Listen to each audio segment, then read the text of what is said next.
Hello friends, welcome to S UPSC.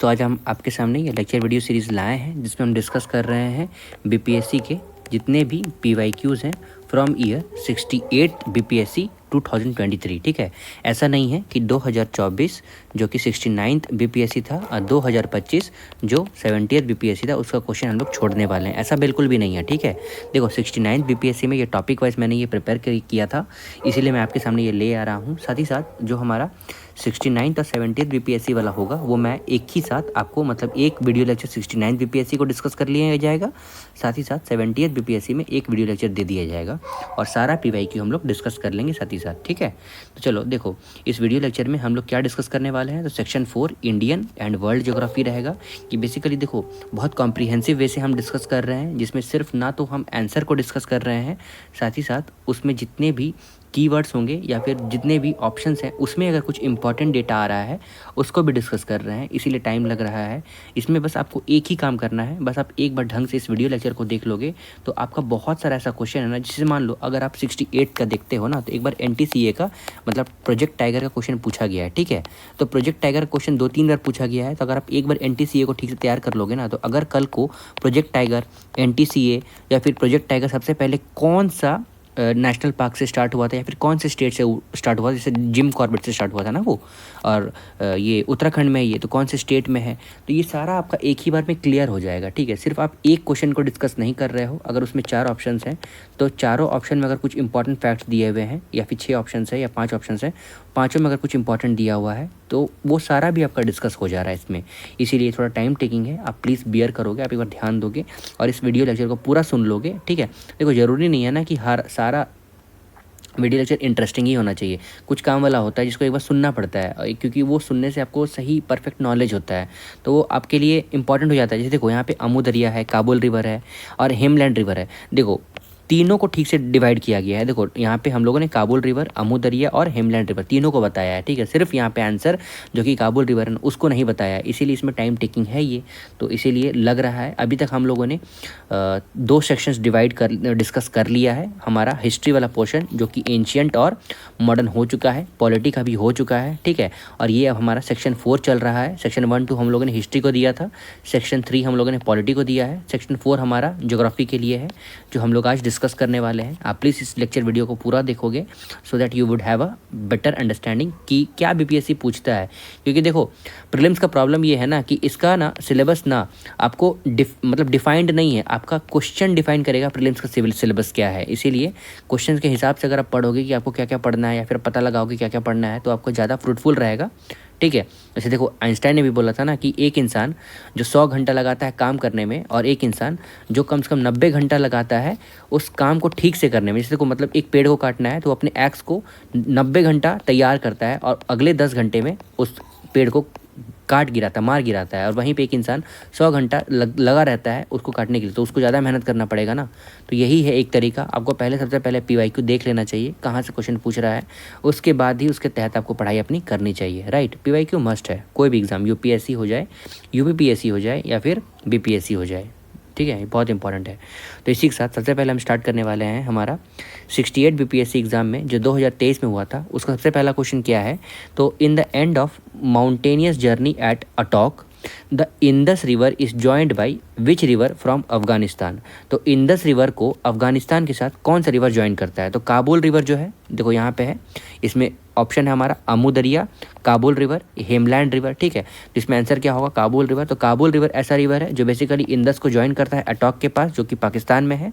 और देखो तो ये मेन रिवर है ईस्टर्न अफगानिस्तान और खैबर पख्तूनख्वा प्रोविंसेस पाकिस्तान का। ठीक है, मतलब ये बेसिकली अफगानिस्तान और पाकिस्तान का इंपॉर्टेंट रिवर है। और जो अमू दरिया है ये एक लार्जेस्ट रिवर सेंट्रल एशिया का है। ठीक है, आपको ये ध्यान रखना है, अमू दरिया जो है ये लार्जेस्ट रिवर सेंट्रल एशिया का है। साथ ही साथ जितना भी इसका वाटर फ्लो है अमू दरिया का ये तजाकिस्तान से आता है, लगभग 72% या फिर बहुत प्रिसाइज देखोगे तो 72.8% जो है ये तजाकिस्तान से आता है, और अफगानिस्तान और उज़्बेकिस्तान से 14.6% आता है, और 8.5% कहाँ से आता है, ये of its water flow respectively, ठीक है। अब देखो जो हेमलैंड रिवर है, जो इसका तीसरा ऑप्शन है, ये बेसिकली कहाँ पे है, ये लॉन्गेस्ट रिवर ऑफ अफगानिस्तान है, ठीक है। हम लोगों ने तीनों ऑप्शंस को बहुत सही तरीके से डिस्कस कर लिया है। अब चलो हमारा क्वेश्चन नंबर 2 ये क्या कहता है, which of the following is the well publicised wild life camping in the world launched in 1973। तो कौन सा है, कौन well publicised wild life camping, तो हमारा प्रोजेक्ट टाइगर है। प्रोजेक्ट टाइगर एक ऐसा कैंपिंग था जो सेंट्रल स्पॉन्सर स्कीम के तहत आया था, और किसके अंतर्गत आया था, तो कौन से मिनिस्ट्री के अंतर्गत, तो मिनिस्ट्री ऑफ एनवायरनमेंट फॉरेस्ट और क्लाइमेट चेंज के अंतर्गत आया था। और इसका डेट क्या था, तो 1 अप्रैल 1973 को गवर्नमेंट के द्वारा जिम कॉर्बेट नेशनल पार्क, जो कि उत्तराखंड में स्थित है, वहाँ पे प्रोजेक्ट टाइगर लाया गया था, ठीक है। ये हो गया हमारा एक स्टेटमेंट। ये किसके अंतर्गत आया था, ये हमारा दूसरा स्टेटमेंट है, मिनिस्ट्री ऑफ एनवायरनमेंट फॉरेस्ट और क्लाइमेट चेंज। और देखो ये जो प्रोजेक्ट टाइगर है ये किसके अंदर आता है, मतलब इसको कौन रन करता है, तो इसको NTCA that is national tiger conservation authority इसको रन करता है। चलिए NTCA के बारे में कुछ पढ़ लेते हैं। तो NTCA जो है ये एक स्टैट्यूटरी बॉडी है, किसके अंतर्गत आता है, तो मिनिस्ट्री ऑफ एनवायरनमेंट फॉरेस्ट और क्लाइमेट चेंज के अंदर आता है। ये कब स्टैब्लिश किया गया था, 2006 में। और इसका अमेंडिंग प्रोविजन, मतलब किसको अमेंड करके लाया था, तो वाइल्ड लाइफ प्रोटेक्शन एक्ट 1972 को अमेंड करके NTCA जो कि 2006 में लाया गया था, जिसमें से अभी तक 73 tiger reserve have been established, जिसमें से 8 को स्टेटस अंडर प्रोजेक्ट टाइगर दिया गया है, जिसका एरिया अगर आप देखोगे तो 72,749 है, ठीक है, स्क्वायर किलोमीटर है, ठीक है। ये हो गया आपका ये स्टेटमेंट, और ये हो गया आपका आंसर, जो बहुत कंप्रहेंसिव वे से डिस्कस हो चुका है। अब हमारा क्वेश्चन नंबर 3 है, तो which of the following statement है जो कि सही है, तो ट्रोपोस्फियर जो है ये क्या, ये टॉप मोस्ट लेयर है ऑफ द एटमॉस्फेयर, तो नहीं, ऐसा तो नहीं है। ट्रोपोस्फियर कौन सा है, सबसे पहला लेयर है, लोवेस्ट लेयर है, ठीक है। चलिए पहले मैं आपको, अगर हो सके तो मैं आपको बता देता हूँ। देखो ट्रोपोस्फियर आता है, स्ट्रेटोस्फियर आता है, फिर उसके बाद कौन सा आता है, मेसोस्फियर आता है, थर्मोस्फियर आता है, ठीक है। इसी के बीच में क्या रहता है, आयनोस्फियर भी रहता है, ठीक है। ये सब आप एक बार देख लोगे, मैंने लेक्चर वीडियो सीरीज से ही इसको कवर किया है, आप मेरे चैनल बेशक जाके देख सकते हो, राइट। देखो ये temperature at this layer increases with the height, ये क्या सही है, नहीं। जैसे जैसे आप ऊपर जाओगे इसका टेम्परेचर क्या होगा, डिक्रीज करते जाएगा। देखो it's average height is 13 kilometre, क्या ये सही है, हाँ। इसका एवरेज हाइट जो है वो 13 किलोमीटर है, और more than one of the ऐसा नहीं है, इसमें सिर्फ एक ही ऑप्शन सही है। देखो अगर ट्रोपोस्फियर के बारे में पढ़ते हैं तो ये लोवेस्ट लेयर है एटमॉस्फेयर का, जो कि इसका एवरेज हाइट जो है 13 किलोमीटर है। अगर आप पोल में जाओगे तो अगर ये हमारा अर्थ है तो पोल के पास इसका हाइट कितना है, तो ये है आपका पोल के पास 8 किलोमीटर, और इक्वेटर के पास इसका कितना है, 18 किलोमीटर। क्यों है ऐसा, क्योंकि देखो इक्वेटर ज़्यादा हीट होता है, तो ज़्यादा हीट रेडिएट करता है, इसीलिए जो स्फीयर है, मतलब जो लेयर जो है ट्रोपोस्फियर, ये ज़्यादा ऊपर फॉर्म होता है। देखो ट्रोपोस्फियर जो है वो all weather activity such as rain, lightning etcetera इसमें ऑकर होता है, ठीक है, मतलब होता है।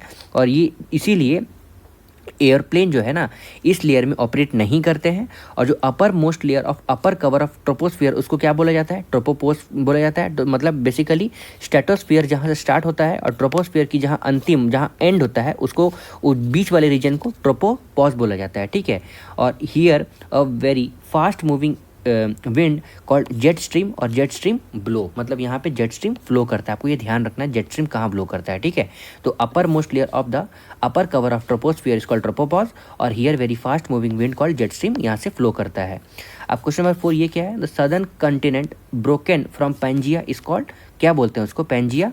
पेंजिया से जो ब्रोक होता है उसको गोंडवाना बोलते हैं। देखो पहले क्या था, जब आप बहुत प्राचीन काल में चले जाओगे तो दो ही था, एक बहुत बड़ा वाटर बॉडी था और एक हिल आइलैंड था, ठीक है। तो इसको जो वाटर बॉडी, चलिए यहाँ पे लिखा हुआ है, देखो जो बहुत बड़ा जो वाटर बॉडी था वो उसको क्या बोला जाता था, पेंजिया, और जो वाटर बॉडी था उसको क्या बोला जाता था, पैंथालस बोला जाता था। चलिए देखिए यहाँ पे लिखा गया है, एल्फ्रेड वेगनर के द्वारा 300 मिलियन ईयर के पहले, मतलब 300 मिलियन ईयर के टाइम पीरियड में क्या बोला गया है, एक सुपर कॉन्टिनेंट था जिसमें एक ही सुपर कॉन्टिनेंट, मतलब एक सुपर कॉन्टिनेंट जिसको पेंजिया बोला गया, और इस सुपर कॉन्टिनेंट को वाटर घेर के रखी थी जिसको क्या बोला गया है, पैंथालस बोला गया है, ठीक है।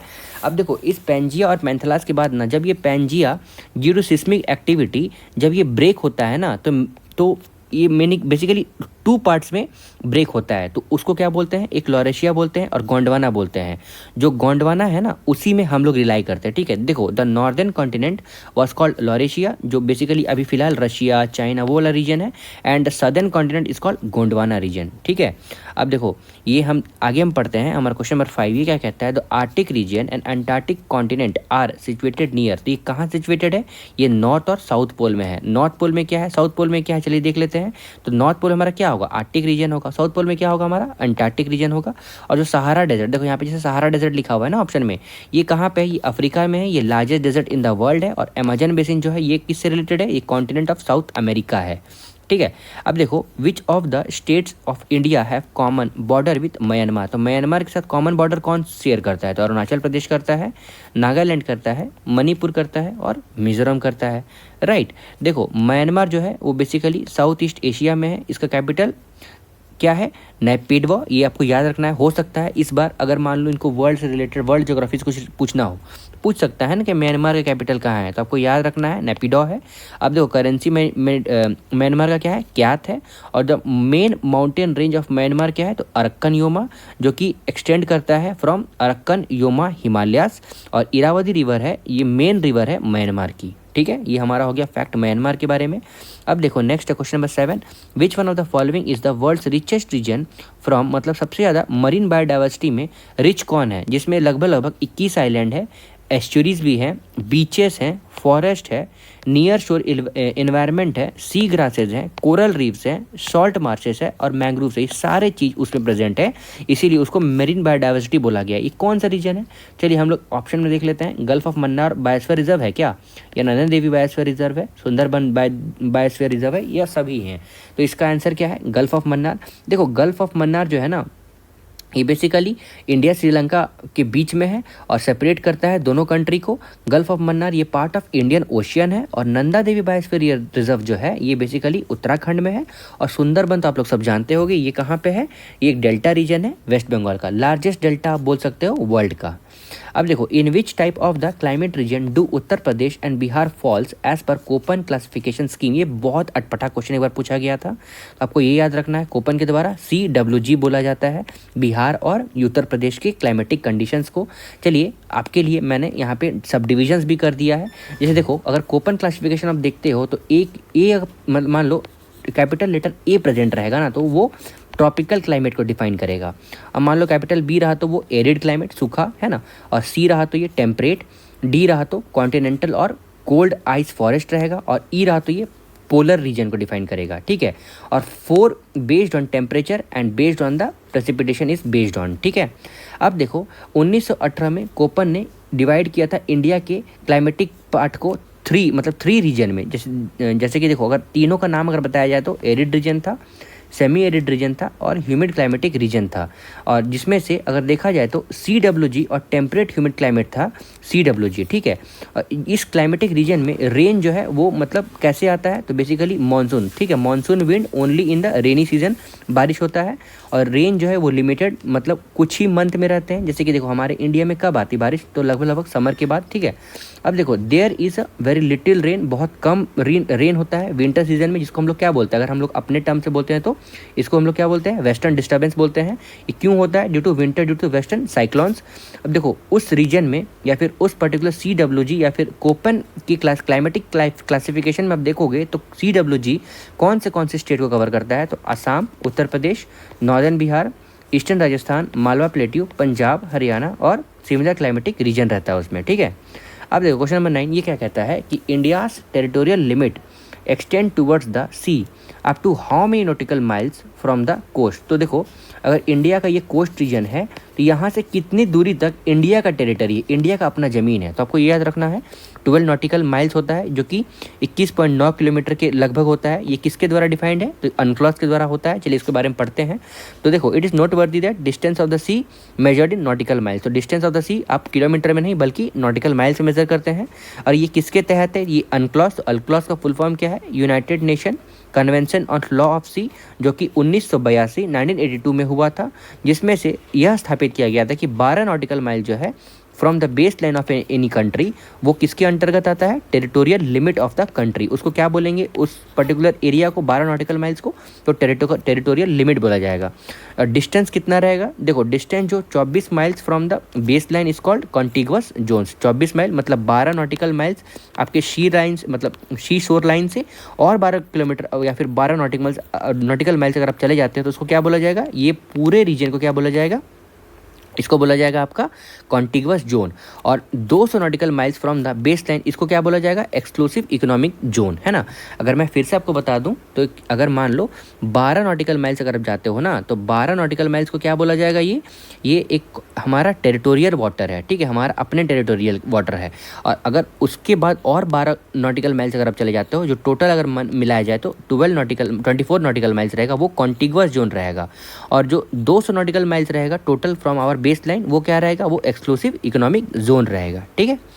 अब देखो उसके बाद इंटरनेशनल वाटर स्टार्ट हो जाता है, ठीक है, वो किसी का टेरिटरी नहीं है, वहाँ पे नॉर्मल शिप आ जा सकते हैं, ठीक है। अब देखो क्वेश्चन नंबर 10 ये क्या कहता है, which of the following river valley is rich in coal reserves in India. तो कोल रिजर्व में दामोदर वैली आती है, हाँ आती है, ये बेसिकली झारखंड का रीजन है। सोन रिवर, हाँ ये भी आती है, और महानदी रिवर ये भी आती है। मतलब इसमें इसका आंसर क्या होगा, more than one of the above होगा। देखो ये इंडिया जो है जिसमें 97% ऑफ कोल रिजर्व जो है ना, वो बेसिकली दामोदर, सोन और महानदी के अंतर्गत आती है, साथ ही साथ गोदावरी को भी लोगे। और जो मोस्ट इंपॉर्टेंट जो है वो गोंडवाना कोलफील्ड जो लोकेटेड है दामोदर वैली में, ठीक है। अब देखो ये दामोदर वैली कहाँ है, ये बेसिकली झारखंड है ना, झारखंड में और साइड आप चले जाओगे धनबाद, झरिया, बोकारो, है ना, ये सब वाले रीजन में। अब देखो क्वेश्चन नंबर 11 ये क्या कहता है, तो towards the end of summer there are pre monsoon shower, एक प्री मानसून शावर बारिश होती है, which are common phenomena in Kerala, जो कॉमन है केरला में, और coastal area of Karnataka. Locally उसका क्या नाम है, उसको लोकली कौन से नाम से जाना जाता है, तो उसको मैंगो शावर के नाम से जाना जाता है। हम लोग इसमें सभी के पढ़ लेंगे, ब्लोसम शावर, नॉर्थ वेस्टर, किसको किसको कहा गया है ना। देखो local name storms that occur, मतलब लोकल नेम जो आंधी तूफान जो आती है ना केरला और कोस्टल एरिया ऑफ कर्नाटका में, जब एंड हो जाता है, मतलब समर की ख़त्म, मतलब गर्मी का मौसम ख़त्म हो जाता है और बरसात आती है ना, उस टाइम पे उसको हम लोग क्या बोलते हैं, उसको हम लोग मैंगो शावर बोलते हैं, क्योंकि वहाँ पे मैंगो रेन, मैंगो शावर मतलब बेसिकली मैंगो की फसल के लिए बहुत लाभदायी होता है इसीलिए। और इन बिहार इसको, तो बिहार में इसको क्या बोला जाता है, रोहण बोला जाता है, ठीक है, या फिर रोपण। फिर this time is favourable for ripening of mangoes, तो मैंगो के पकने के लिए बहुत अच्छा टाइम पीरियड रहता है। अब देखो द एटमॉस्फेयर, ये हमारा क्वेश्चन नंबर 12 है, the atmosphere is mainly heated by, तो एटमॉस्फेयर बेसिकली किससे हीट होगा, तो long wave terrestrial radiation. Long wave terrestrial radiation, देखो जब सन से हीट आती है ना तो शॉर्ट वेव में आती है, और जब धरती से ये टकरा के फिर से रिफ्लेक्ट होकर जो वापस जाती है ना, उसको लॉन्ग वेव टेरेस्टेरियल रेडिएशन कहते हैं, ठीक है। तो जो धरती से जो टकरा के वापस जाती है ना, उसी के कारण हमारा एटमॉस्फेयर गर्म होता है। देखो हीट जो रिसीव होता है अर्थ के दौरान by sun is the short wave, while the heat जो अर्थ से रिफ्लेक्ट बैक होके जाती है उसको लॉन्ग वेव रेडिएशन कहते हैं, ठीक है। इसीलिए वो ग्रीन हाउस इफेक्ट का भी काउंट करता है ना। अब देखो 67 बीपीएससी प्रीलिम्स जो री एग्जाम हुआ था 2022 में, उसमें ज्योग्राफी से रिलेटेड कितने क्वेश्चन पूछे गए हैं। तो सबसे पहला क्वेश्चन वर्ल्ड ज्योग्राफी आप देखोगे, जो सरगासो सी है वो किसका पार्ट है, तो सरगासो सी आप देखोगे तो ये नॉर्थ अटलांटिक ओशियन का पार्ट है। तो Sargasso sea is characteristics of Atlantic ocean, जो एरिया मतलब क्लेम करता है, मतलब काम और स्टेडी वाटर है, और करंट फ्लोइंग अराउंड, मतलब इसका अगर आप मान लो लैटिट्यूड लॉन्गिट्यूड में देखोगे तो 20 degree to 40 degree north latitude में है, और 35 डिग्री टू 75 डिग्री ये वेस्ट लॉन्गिट्यूड में है। और जो एरिया है ये बेसिकली सिचुएटेड कहाँ है, तो गल्फ स्ट्रीम और canary and north equatorial current. देखो अगर मैं आपको बता दूँ ना, कोल्ड देखो दो तरह का, जैसे देखो अगर आप स्ट्रीम्स पढ़ रहे हो, ठीक है, वेव्स पढ़ रहे हो, देखो ऐसे होता है, दो तरह का होता है, एक हॉरिजॉन्टल वेव्स होता है, एक वर्टिकल वेव्स होता है, ठीक है। हॉरिजॉन्टल वेव्स आप देखोगे तो हॉरिजॉन्टल बेसिकली आप करंट्स होता है और एक वेव्स होता है, ठीक है। और जो करंट जो फ्लो करता है ना, ये ही जो मतलब हॉट एंड कोल्ड करंट में हम लोग इसको डिफाइन करते हैं। तो ये जो हमारा अटलांटिक ओशन में ये जो स्टेडी वाटर जो मतलब जो करंट जो फ्लो कर रहा है, जिसमें मान लो गल्फ स्ट्रीम हम लोग डिफाइन करते हैं, बेसिकली गल्फ स्ट्रीम जो है ना ये इक्वेटर से पोलवर्ड की ओर जा रहा होता है, इसीलिए हॉट करंट होता है। वहीं कैनरी करंट जो है या फिर नॉर्थ इक्वेटोरियल करंट है, ये दोनों कोल्ड करंट है, ठीक है। अब देखो रूथलेस और थिक ग्रासेस। रूथलेस मतलब देखो वैसे ग्रास मतलब जो ज़मीन से कनेक्टेड नहीं है और बहुत थिक हैं, मोटे ग्रास जो होते हैं वो इसमें फ्लो करते हैं, जिसको क्या बोला गया है, सरगासम। और ड्यू टू दिस ग्रास इसको सरगासो सी बोला गया है। और जो highest salinity and temperature of Atlantic ocean ये यहीं पे पाया गया है, ठीक है। मतलब बहुत खारा पानी यहाँ पे पाया जाता है, नमक वाला पानी, ठीक है। फिर what is the boundary line between India and China. तो इंडिया और चाइना के बीच में जो बाउंड्री लाइन है उस बाउंड्री लाइन का नाम क्या है, ये मैकमोहन लाइन है। ठीक है, इस बार के लिए आप पाकिस्तान वाला भी याद रखोगे क्योंकि बहुत सारा वॉर हो चुका है भाई, कुछ भी पूछ सकता है, राइट। देखो बाउंड्री लाइन जो इंडिया और चाइना के बीच में है उसको मैकमोहन लाइन कहा गया है। ये किसके द्वारा डिफाइन किया गया है, तो ये सर हेनरी मैकमोहन के द्वारा 1914 में डिफाइन किया गया था। ये डिटरमाइन किया गया था शिमला अग्रीमेंट के दौरान। ये शिमला अग्रीमेंट किनके किनके बीच में था, ये ब्रिटिश गवर्नमेंट और तिब्बत के बीच में था। और bye this boundary lines between Tibet and states of northeast India was fixed। साथ ही साथ जो रेडक्लिफ लाइन है ये किनके बीच में है, ये इंडिया और पाकिस्तान के बीच में है। और ड्यूरांड लाइन जो है ना वो बेसिकली पाकिस्तान और अफगानिस्तान के बीच में है। और इंदिरा पॉइंट जो है वो southern most point of India है। ये आपको याद रखना, ये पूछ सकता है। इंदिरा पॉइंट जो है ये southern most point of India है, राइट। अब देखो राजस्थान जो है ये बहुत कम रेनफॉल क्यों रिसीव करती है, तो why does Rajasthan receives very less rainfall, तो because the wind do not come across any barrier to cause the necessary upliftment to cool the air. जैसे देखो मैं आपको थोड़ा सा यहाँ पे फेनोमेना समझा दे रहा हूँ। जैसे यहाँ पे पहाड़ है, यहाँ से विंड आ रही है तो विंड यहाँ ब्लॉक हो गई। अब विंड को ऊपर जाना है तो विंड ऊपर जाने के लिए क्या होगा, और जब तक विंड ठंड नहीं होगा तो यहाँ पे होता क्या है, बारिश हो जाती है। ठीक है, बारिश होने के कारण ये विंड और ऊपर चला जाता है हमारा और इधर फिर से आ जाता है। तो ये वाले पोर्शन को विंड वर्ड साइड कहते हैं और ये वाले पोर्शन को ली वर्ड साइड कहते हैं। ठीक है, मैं फिर से कह देता हूँ, इसको विंड वर्ड साइड कहते हैं। और ये विंड वर्ड साइड को और ये ली वर्ड साइड को रेन शैडो रीजन कहते हैं।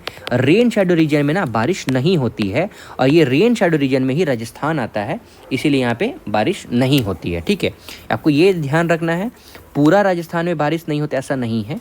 थोड़ा आप ऊपर चले जाओगे, ठीक है, जैसे कि उधर पुष्कर की ओर चले जाओगे ना तो उधर बारिश होती है, पर ये हमारा अजमेर के साइड उधर बारिश नहीं होती है। बीच में अरावलीस आ जाता है, इसीलिए आप अजमेर से अगर पुष्कर जाओगे तो आपको अरावलीस क्रॉस करनी पड़ेगी। ठीक है, पहाड़ क्रॉस करना पड़ेगा। तो यहाँ पे पहाड़ है इसीलिए बारिश नहीं होती है, बल्कि यहाँ पे पुष्कर है, यहाँ पे बीच में पहाड़ आ जाता है और रेन और जो वेव्स है ये एयर जो है ऐसे आती है तो यहाँ पे बारिश कर देती है, लेकिन यहाँ पे बारिश नहीं हो पाती है। ठीक है, देखो Rajasthan receives very little rainfall as it lights in the rain shadow region. मैं आपको बताया rain shadow region of Aravallis. ठीक है, और climate of the Rajasthan varies greatly across the states और in desert area it is very hot and dry in summer with dust storm while in very cold during winter. आपको याद रखना है ये area में बहुत गर्मी भी होती है और बहुत ठंडक भी रहती है, राइट। फिर for which cultivation karewa are famous. तो करेवा आपको याद रखना है बेसिकली सैफरन कल्टीवेशन, जैसे कि केसर है ना, केसर की कल्टीवेशन के लिए करेवा बहुत इंपॉर्टेंट है। यहाँ तक कि अगर आप कश्मीर घुसोगे तो जहाँ करेवा डिपॉजिट्स है ना, जहाँ केसर की जहाँ उत्पाद होता है ना, वो पूरा एरिया जो है वो केसर से सुगंधित रहता है। आपको पता चल जाएगा कि यहाँ पे केसर कल्टीवेशन होता है। सेम इसी तरह जहाँ पहलगाम वाला एरिया है वहाँ पे इतने सारे सेब के पेड़ हैं, एप्पल कल्टीवेशन इतना ज़्यादा होता है, आपको पता चल जाएगा कि यहाँ पे एप्पल कल्टीवेशन होता है, राइट।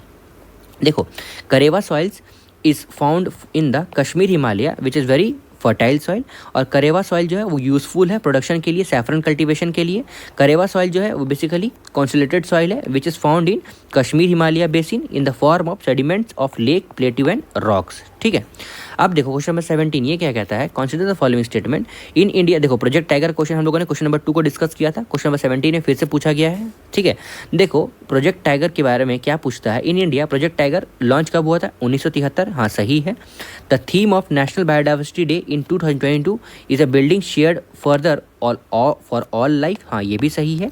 साथ ही साथ द प्रोजेक्ट टाइगर जो है is a tiger conservation program. हाँ ये तो सही है, मतलब तीनों स्टेटमेंट हमारा सही है। तो आंसर क्या होगा इसका, 1 2 3 सी। अब देखो प्रोजेक्ट टाइगर के बारे में अगर हम कुछ डिस्कस कर लेते हैं तो ये एक सेंटर स्पॉन्सर्ड स्कीम था जो basically ministry of environment forest and climate change के अंतर्गत आता था। इसकी स्थापना मतलब स्टार्टिंग कब किया गया था, तो 1 अप्रैल 1973 को गवर्नमेंट ऑफ इंडिया के अंतर्गत प्रोजेक्ट टाइगर स्टार्ट किया गया था जिम कॉर्बेट नेशनल पार्क में 1973 को। अब प्रोजेक्ट टाइगर जो है ये बेसिकली किसके अंदर आता है, मतलब इसको कौन रन करता है, तो NTCA। अब ये NTCA क्या है, NTCA एक स्टैट्यूटरी बॉडी है। स्टैट्यूटरी बॉडी किसके अंतर्गत आती है, देखो स्टैट्यूटरी बॉडी अगर रहेगा ना वो किसी के अंडर आता है। ठीक है, देखो ऑटोनोमस बॉडी भी ऑटोनोमस बॉडी किसी के अंदर नहीं आता है, ठीक है। लेकिन स्टैट्यूटरी बॉडी जैसे को ministry of environment forest and climate change आता है, जो कि स्टैब्लिश किया गया था 2006 को। और ये किसके अंतर्गत आया था, तो ये basically provisions of wild life protection act 1972 के अंतर्गत आया था। अभी तक 73 रिजर्व्स मतलब टाइगर रिजर्व हमारे यहाँ हैं, जो कि स्टैब्लिश्ड इन 18 स्टेट्स अंडर प्रोजेक्ट टाइगर। जो टोटल एरिया अगर देखा जाए तो 72,749 इतना स्क्वायर किलोमीटर है।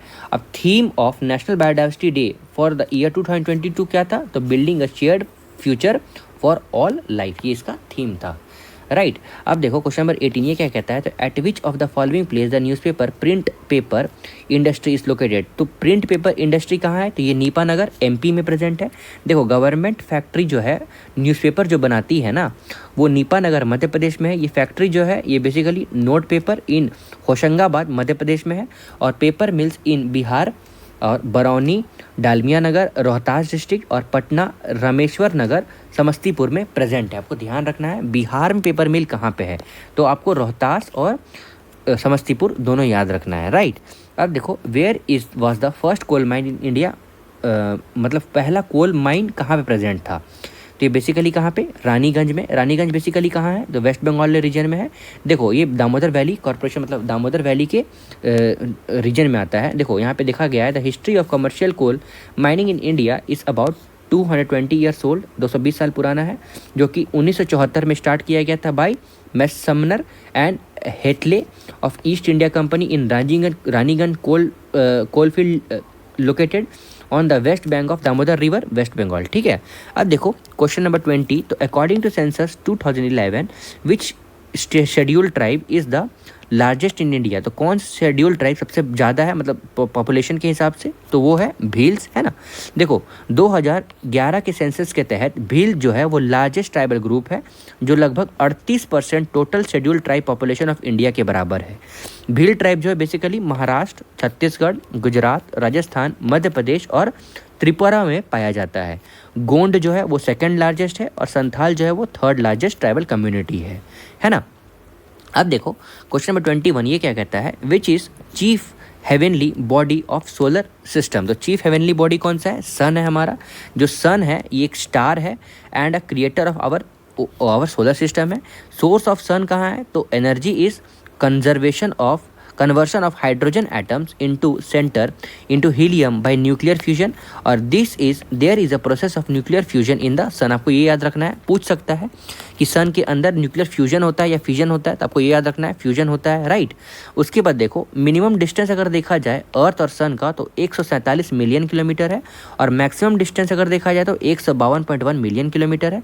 साथ ही साथ एवरेज या फिर mean distance of sun from earth देखा जाए तो 14.98 मतलब 14.98 करोड़ किलोमीटर है, ठीक है। अब देखो क्वेश्चन नंबर 22 ये क्या कहता है, which element are abundant in the formations of interior layer of the earth. आपको ये याद रखना है, देखो आप जब भी पढ़ रहे हो तो आपको ये सब याद रखना होगा, जैसे sial, silicon aluminium, sima silicon and magnesium, और नीफी निकल एंड फेरस या फिर फेरम, ये आपको याद रखना है, ठीक है। देखिए अगर हम आपको अगर इतना याद है आप इसको कैसे कन्वर्ट कर सकते हैं। देखो यहाँ पे अगर लिखा हुआ रहेगा कि देखो the internal structure of earth अगर देखोगे वो 3 पार्ट में है। देखो क्रस्ट या फिर लिथोस्फीयर आप देखोगे तो बेसिकली सियाल में है, सिलिकॉन एंड एल्युमिनियम। मेंटल देखोगे तो सीमा में है, that is silica and magnesium. और core that is inner circle जो है वो basically nife that is nickel and ferrous है, ठीक है। तो इसका आंसर क्या हो जाएगा, तो इसका आंसर आपका क्या होगा, निकल एंड फेरस है, क्योंकि यहाँ पे बेसिकली फॉर्मेशन ऑफ इंटरनल मतलब इंटीरियर लेयर ऑफ अर्थ बोल रहा है, ठीक है। तो इंटीरियर लेयर ऑफ अर्थ आप देखोगे तो ये बेसिकली निकल और फेरस हो जा रहा है आपका आंसर। अब नेक्स्ट हम देखते हैं, who among the following postulated the concept of geographical cycle of erosion. तो आपको ये याद रखना है WM डेविस, ये आपको रट लेना है। तो ये अमेरिकन जियोग्राफर थे जिन्होंने geographical cycle who came to be known as erosional cycle which came to be known as erosional cycle in 1899। अब उसके बाद देखो आपको प्लेट टेक्टोनिक थ्योरी किनके द्वारा दिया गया था, ये भी आप याद कर सकते हो। बिग बैंग थ्योरी किनके द्वारा दिया गया था, ये भी याद कर सकते हो। कुछ इंपॉर्टेंट थ्योरी है ना, वो सब आप याद रख लोगे, ठीक है। अब देखो question number 24, in which hemisphere roaring 40s, furious 50s और श्रिंकिंग 60s ब्लोज। मतलब रोरिंग 40s, फ्यूरियस 50s और श्रिंकिंग 60s ये सब जो विंड है ये कहाँ पे बहता है, सदर्न हेमिस्फीयर में या फिर ईस्टर्न हेमिस्फीयर में वेस्टर्न हेमिस्फीयर में या नॉर्दर्न हेमिस्फीयर में? तो इसका आंसर होगा सदर्न हेमिस्फीयर में।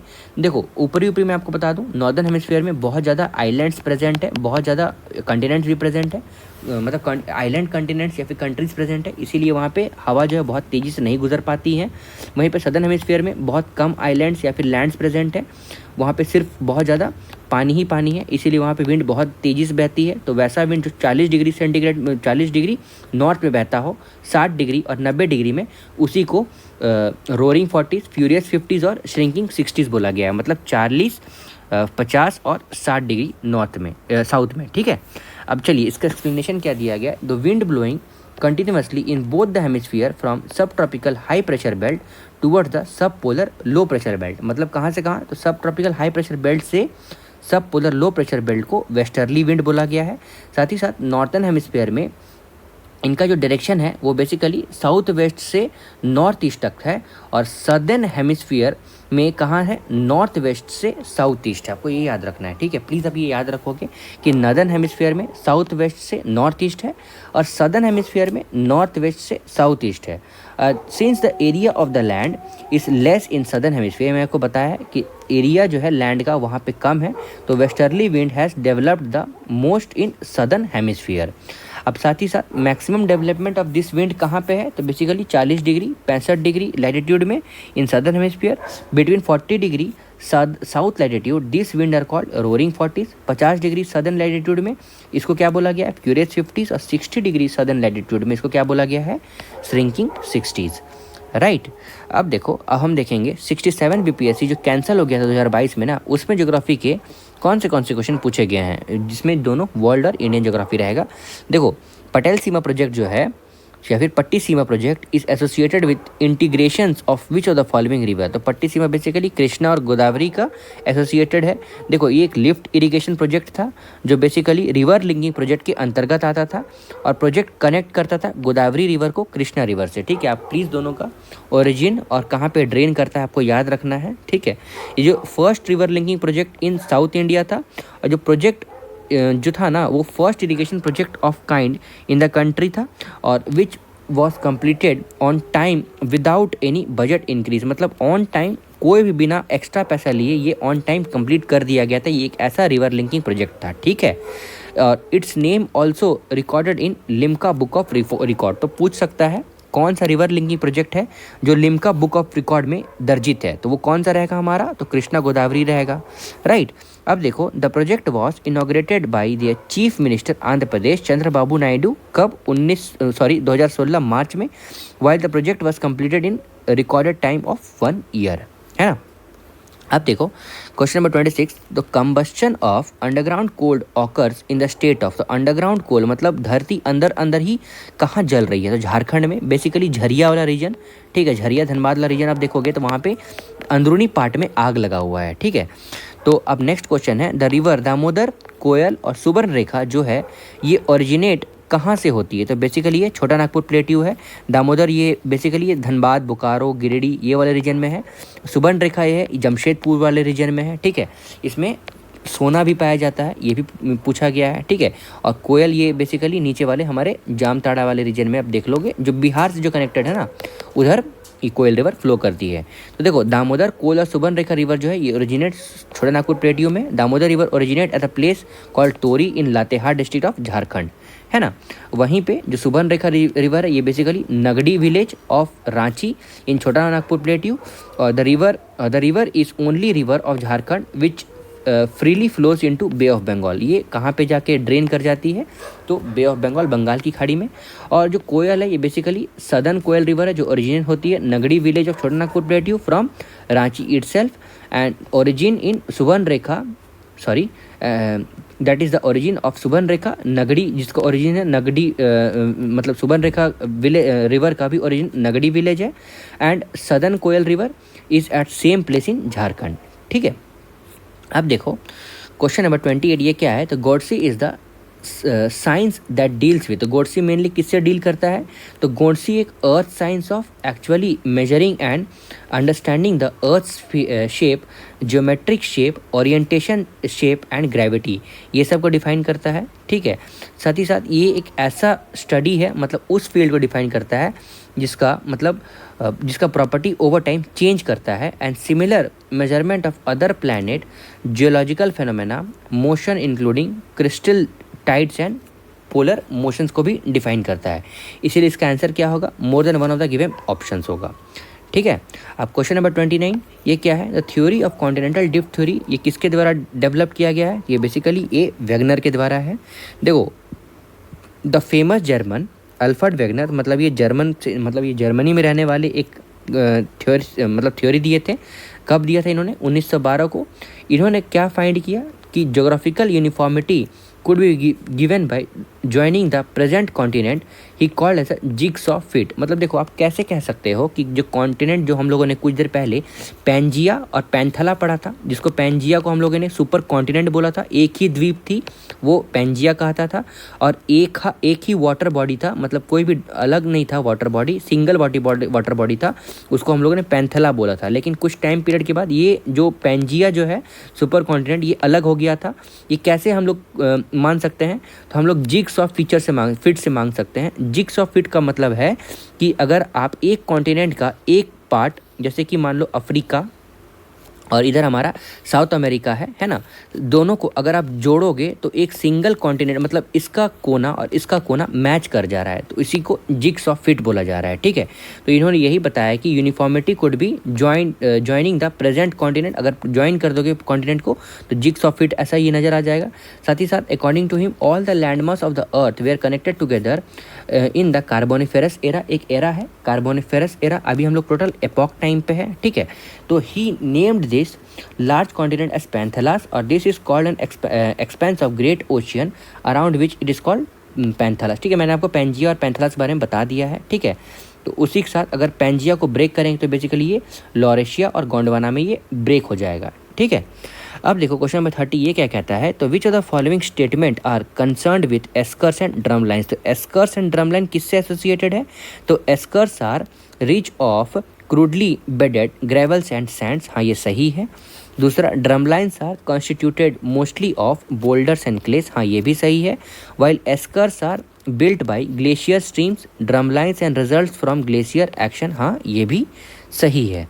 ठीक है, चलिए इसका आंसर यही है। अब देखिए देखते हैं, एस्कर जो है ये एक टिपिकल टोपोग्राफी है जिसमें ना ही कम्प्लीटली लेयर है ना ही कम्प्लीटली मतलब which is neither completely layered nor completely layered. It is evidence of high glacial river, मतलब हाई ग्लेशियर में एक रिवर फ्लो करती थी, उसका ये एविडेंस है जो मेनली फ्लो डेवलप किया है फ्रॉम ग्लेशियल एलुवियल डिपॉजिट्स। साथ ही साथ it is composed of gravels sands and pebble stones, और this is topography developed after the end of glaciation, मतलब ग्लेशिएशन के एंड के बाद, मतलब जब आइस एज ख़त्म हो गया था ना, उसके बाद ये टोपोग्राफी मतलब ये लैंड डेवलप किया है। इसीलिए फर्स्ट स्टेटमेंट सही है। ड्रम लाइन क्या है, तो ड्रम लाइन बेसिकली ये डिपॉजिशन टोपोग्राफी है, मतलब ये डिपॉजिट, ये लैंड जो है ये बेसिकली डिपॉजिट होके बना है। ठीक है, मतलब कोई रिवर आके वहाँ पे ड्रेन कर रही होगी या फिर कोई भूस्खलन हुआ होगा तो वहाँ पे आके ये डिपॉजिट हो गया होगा। ठीक है। तो it is an inverted boat shaped, ये मतलब नाव को अगर आप उल्टा कर दो उस शेप्ड का है, which developed before the last glaciation, और it is the deposit of boulder clay itself in the form of small mounds. It looked like upside down boats, or thus the second statement is also true. Or egg-shaped basket topography is characterized of drumline and not of eschers rich area where flocks of drumlines are found. Thus the third statement is wrong. तीसरा statement गलत है, और eschers are formed by streams of glaciers, drumlines and produced by the action of glacier। ठीक है। अब देखो next हमारा question number 31, Sunda trench lies parallel to island of, तो किसके पैरेलल है ये, बेसिकली सुमात्रा। तो Sunda trench basically parallel island of Sumatra है, और trench is mostly commonly found in Pacific oceans. Right.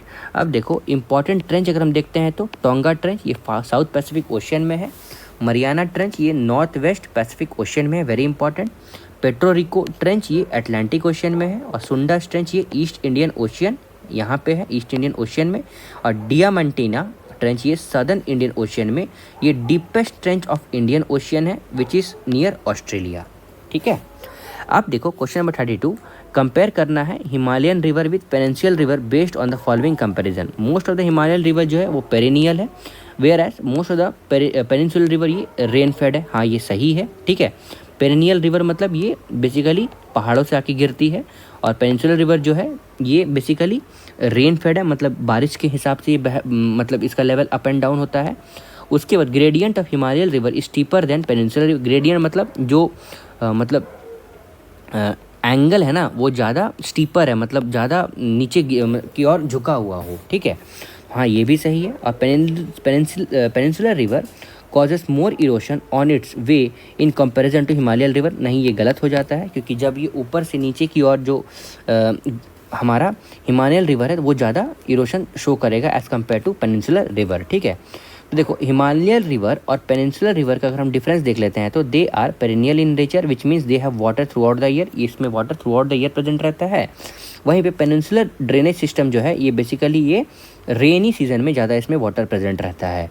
अब हिमालयन रिवर जो है they are longer due to distance of the sea from their source area. तो मतलब ये जहाँ से निकलती है वहाँ से सी बहुत दूर है, इसलिए इसका लेंथ जो है बहुत ज़्यादा है। वहीं पेनिनसुलर रिवर जो है they are comparatively smaller than Himalayan river.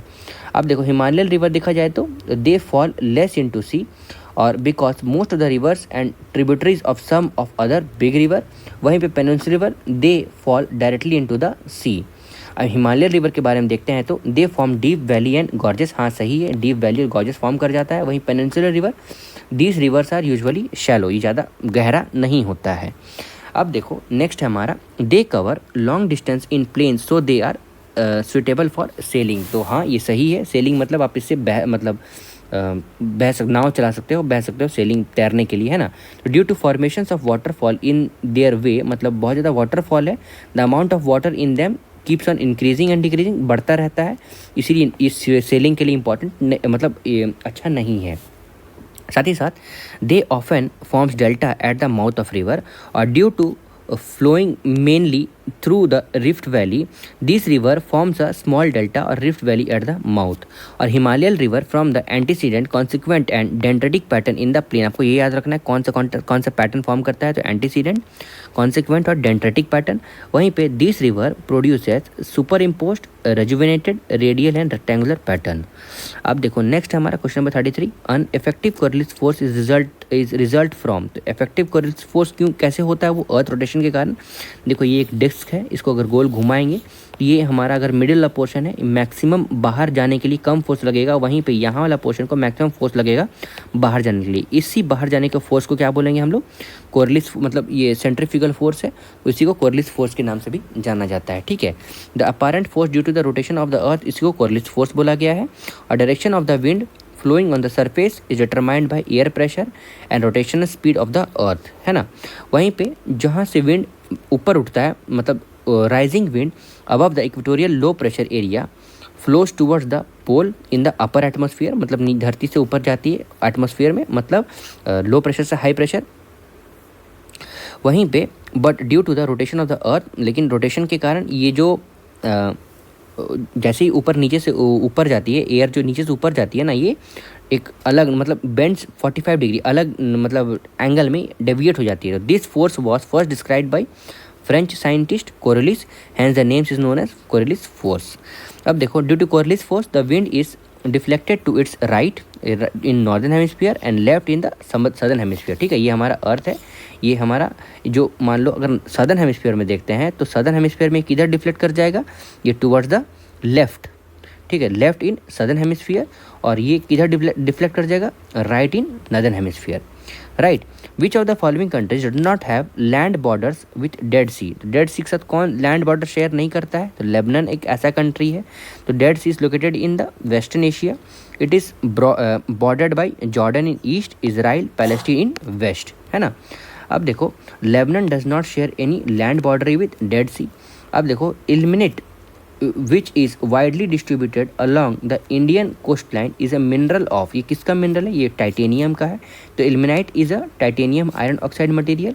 Ilmenite is most important ore of titanium and main source of titanium dioxide which is used in coastal printing inks, fabrics, plastics, papers, sunscreens, foods and cosmetics, है ना।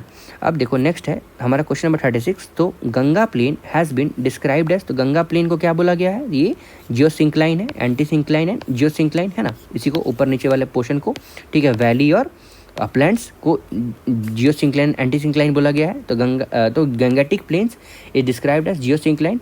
The Ganga plain is basically an earthquake trough. जैसे देखो मान लो मानो seismic activity होती है ना, तो ऊपर नीचे हो जाता है लैंड, तो उसी को जियोसिंक्लाइन और एंटीक्लाइन बोलते हैं। तो this type of plains forms by peneplain river in the large stage of erosional cycle called peneplain or even plains. In arid and semi-arid region, the plains formed as a result of wind erosion called peneplain, or the ground formed as a result of dissolutions actions of rainwater or underground water is limestone area is called karst ground. Karst topography इसको बोला गया है, जिसको हम लोग stalactites and stalagmites भी as an example बोल सकते हैं कास्ट टोपोग्राफी का। ठीक है, अब देखो which of the following is the fresh water lake. तो फ्रेश वाटर लेक हमारा कौन सा है? तो largest lagoon lake in India is Chilika lake in Odisha, but it is a brackish water lake. ठीक है, वहीं पे सांबर लेक जो है वो largest lake located in the main land of India, और it is a salt water lake. The largest fresh water lake जो है वो sweet water lake in India. Wular lake जो जम्मू कश्मीर में, ये लार्जेस्ट फ्रेश वाटर लेक है। Sambhar lake largest lake located in mainland है, और वहीं पे लार्जेस्ट लगून कौन सा है? चिल्का लेक है। और लोकटक लेक जो है वो लार्जेस्ट फ्रेश वाटर लेक है नॉर्थ ईस्ट इंडिया। इसीलिए इसका आंसर कौन सा हो जाएगा? इसका answer more than one of the above हो जाएगा। ठीक है, तो in the given option both Wular lake और लोकटक लेक जो है वो फ्रेश वाटर लेक है। Which of the following planet has the least density? सबसे कम डेंसिटी किसका है? तो सैटर्न एज एन है, जिसका लोवेस्ट डेंसिटी 0.7 है। अर्थ का हाईएस्ट है 5.5। और specificity of the planet Saturn is having a ring around और coil of thick light. The number of rings in Saturn कितना है? 7 है। It looks like yellow star in the sky. Second largest planet in size है कौन सा? हमारा Saturn, right. Saturn is also called a ball of gases और a galaxy like planet. The largest satellite of Saturn क्या है? Titan है। Titan as an largest satellite of Saturn आपको याद रखना है, which is second largest satellite of solar system. और Saturn satellite names Forbes orbit in the opposite direction of rotation of the earth. साथ ही साथ Saturn is the largest planet that can be seen with the naked eye, ये आपको याद रखना है। फिर which is the most famous feature of Kayria located in West Singhbhum. तो मोस्ट फेमस क्या है? तो आयरन और माइनिंग यहाँ पे होता है कियारिया में, सॉरी फॉर द प्रोनाउंसिएशन। तो Chiria situated in West Singhbhum is famous for iron और माइनिंग। ये basically West Singhbhum district of Jharkhand में है। लार्जेस्ट आयरन और माइनिंग यहाँ पे होता है with 2 billion tons of iron और reserves. Chiria mines is under Steel Authority of India, SAIL के अंतर्गत ये आता है। ठीक है, अब हम नेक्स्ट डिस्कस करने वाले हैं 66 बीपीएससी प्रीलिम्स जो री एग्ज़ाम हुआ था ना 2021 में, उसमें कौन सा ऐसे क्वेश्चन है ज्योग्राफी में आए हुए हैं। चलिए देखते हैं। जिसमें सबसे पहला हमारा है 66 बीपीएससी में क्वेश्चन नंबर 14। तो where is Salim Ali bird sanctuary located. तो सलीम अली बर्ड सेंचुरी कहाँ है? ये बेसिकली गोवा में है ना। देखो सलीम अली बर्ड सेंचुरी के बारे में अगर हम देख लेते हैं तो ये एक एस्चुराइन मैंग्रोव हैबिटेट है। ठीक है, मतलब एस्चुरीज है, मतलब देखो रिवर जहाँ ड्रेन करता है। साथ ही साथ इसको बर्ड सेंचुरी भी डिक्लेयर कर दिया गया है and located on western tip of Chorao island along the Mandovi river Goa in India. ठीक है, मांडोवी रिवर कहाँ पे है? गोवा में। अब देखो the sanctuary is named after Salim Ali an eminent Indian orthologist. ठीक है, ऑर्थोलॉजिस्ट के नाम पे रखा गया है। अब नेक्स्ट हमारा क्वेश्चन नंबर 41। तो क्षेत्रीय माइंस जो है ये कहाँ पे सिचुएटेड है? राजस्थान में। क्षेत्रीय माइंस जो राजस्थान में सिचुएटेड है ये किसके लिए फेमस है? तो ये बेसिकली कॉपर के लिए फेमस। ठीक है, तो क्षेत्रीय जो राजस्थान में है ये बेसिकली कॉपर के लिए फेमस है। कब से? तो सिंस इंडस वैली सिविलाइजेशन। साथ ही साथ Madhya Pradesh, Rajasthan, Jharkhand have the first and second and third place respectively. मतलब फर्स्ट में है मध्य प्रदेश, सेकंड है राजस्थान और थर्ड है हमारा झारखंड। ठीक है, जादूगोड़ा माइंस यहीं पे है ना, जमशेदपुर वाला, झारखंड में। साथ ही साथ अगर देखेंगे तो कॉपर रिजर्व्स यहाँ पे प्रेजेंट है प्रोडक्शन में। अब देखो Jhunjhunu district of Rajasthan is famous for the production of copper. अब नेक्स्ट हमारा क्वेश्चन नंबर 42। तो अदू अटॉल। तो अदू अटॉल कहाँ पे सिचुएटेड है? मतलब किस ओशियन में? तो अदू अटॉल हमारा इंडियन ओशियन में सिचुएटेड है। तो अदू अटॉल जो है वो बेसिकली नोन एज सीनू अटॉल। आपको पता होगा कोरल रीफ में मतलब फॉर्मेशन ऑफ कोरल सब देखोगे तो अटॉल शेप किसको मतलब कब फॉर्म होता है आपको पता होना चाहिए। साथ ही साथ ये साउथ मोस्ट अटॉल है ऑफ मालदीव्स, साथ ही साथ Addu atoll extends the Maldives into the southern hemisphere. Addu atoll है जो basically 540 kilometre south of country capital Male, ठीक है, मतलब किसका, मालदीव्स का, मतलब मालदीव्स का कैपिटल माले, उससे 540 किलोमीटर दूर अद्दू अटॉल प्रेजेंट है। एडमिनिस्ट्रेटिवली अद्दू अटॉल जो है वो Addu city on one of the 3 cities of Maldives है। अब नेक्स्ट हमारा Mekong Ganga cooperation was launched in 2000 eight, तो मेकोंग गंगा कोऑपरेशन 2000 में कहाँ से लॉन्च हुआ था, ये लाओस से हुआ था। तो फिर से देखते हैं, गंगा मेकोंग कोऑपरेशन जो है वो बेसिकली 2000 में in Vientiane the capital of Laos से लॉन्च हुआ था। Mekong Ganga originates from the Tibetan plateau, कहाँ से ओरिजिनेट होता है, तिबेतियन प्लेट्यू, और साउथ चाइना सी में फ्लो हो जाता है, मतलब ड्रेन कर जाता है। अब ये जो रिवर है ये flows through China, Thailand, Laos, Cambodia and Vietnam. साथ ही साथ ये जो फ्नोम फनीन ऑफ कंबोडिया जो है एंड होंगशी Minh of Vietnam are situated in the bank of river. और मेकोंग गंगा ये जो है वो लॉन्गेस्ट रिवर है साउथ ईस्ट एशिया का, ये आपको याद रखना है। Longest river of South East Asia क्या है, तो मेकोंग रिवर है, राइट। अब देखो रुपसी एयरपोर्ट जो है ये सिचुएटेड है कहाँ पे, तो रुपसी एयरपोर्ट आसाम में है। जो रुपसी एयरपोर्ट है ये basically Rupsi city of Dhubri district of Assam में है, ठीक है, नॉर्थ ईस्ट इंडिया। अब नेक्स्ट हमारा क्वेश्चन 45, तो Niagara Falls in north America is located between. Niagara Falls अगर देखा जाए तो ये basically Lake Ontario and lake Erie के बीच में है। देखो नाइगारा फॉल्स जो है वो located between lake Ontario and lake Erie, और great lakes are located on the border of US and Canada in north America. और साथ ही साथ there are 5 lakes under the Michigans, Hurons, Erie, Ontario and Superior. साथ ही साथ Superior, Hurons, Erie and Ontario forms the border between US and Canada, while Michigan is mainly in US, और lake सुपीरियो इस largest fresh water lake है world में, है ना। अब नेक्स्ट हमारा क्वेश्चन नंबर 46, तो one of the following pairs is mismatch. तो देखते हैं, मसाई सेंट्रल ईस्टर्न अफ्रीका में है, दूसरा सकाई ये मलेशिया में है, यही मिस्टेक है।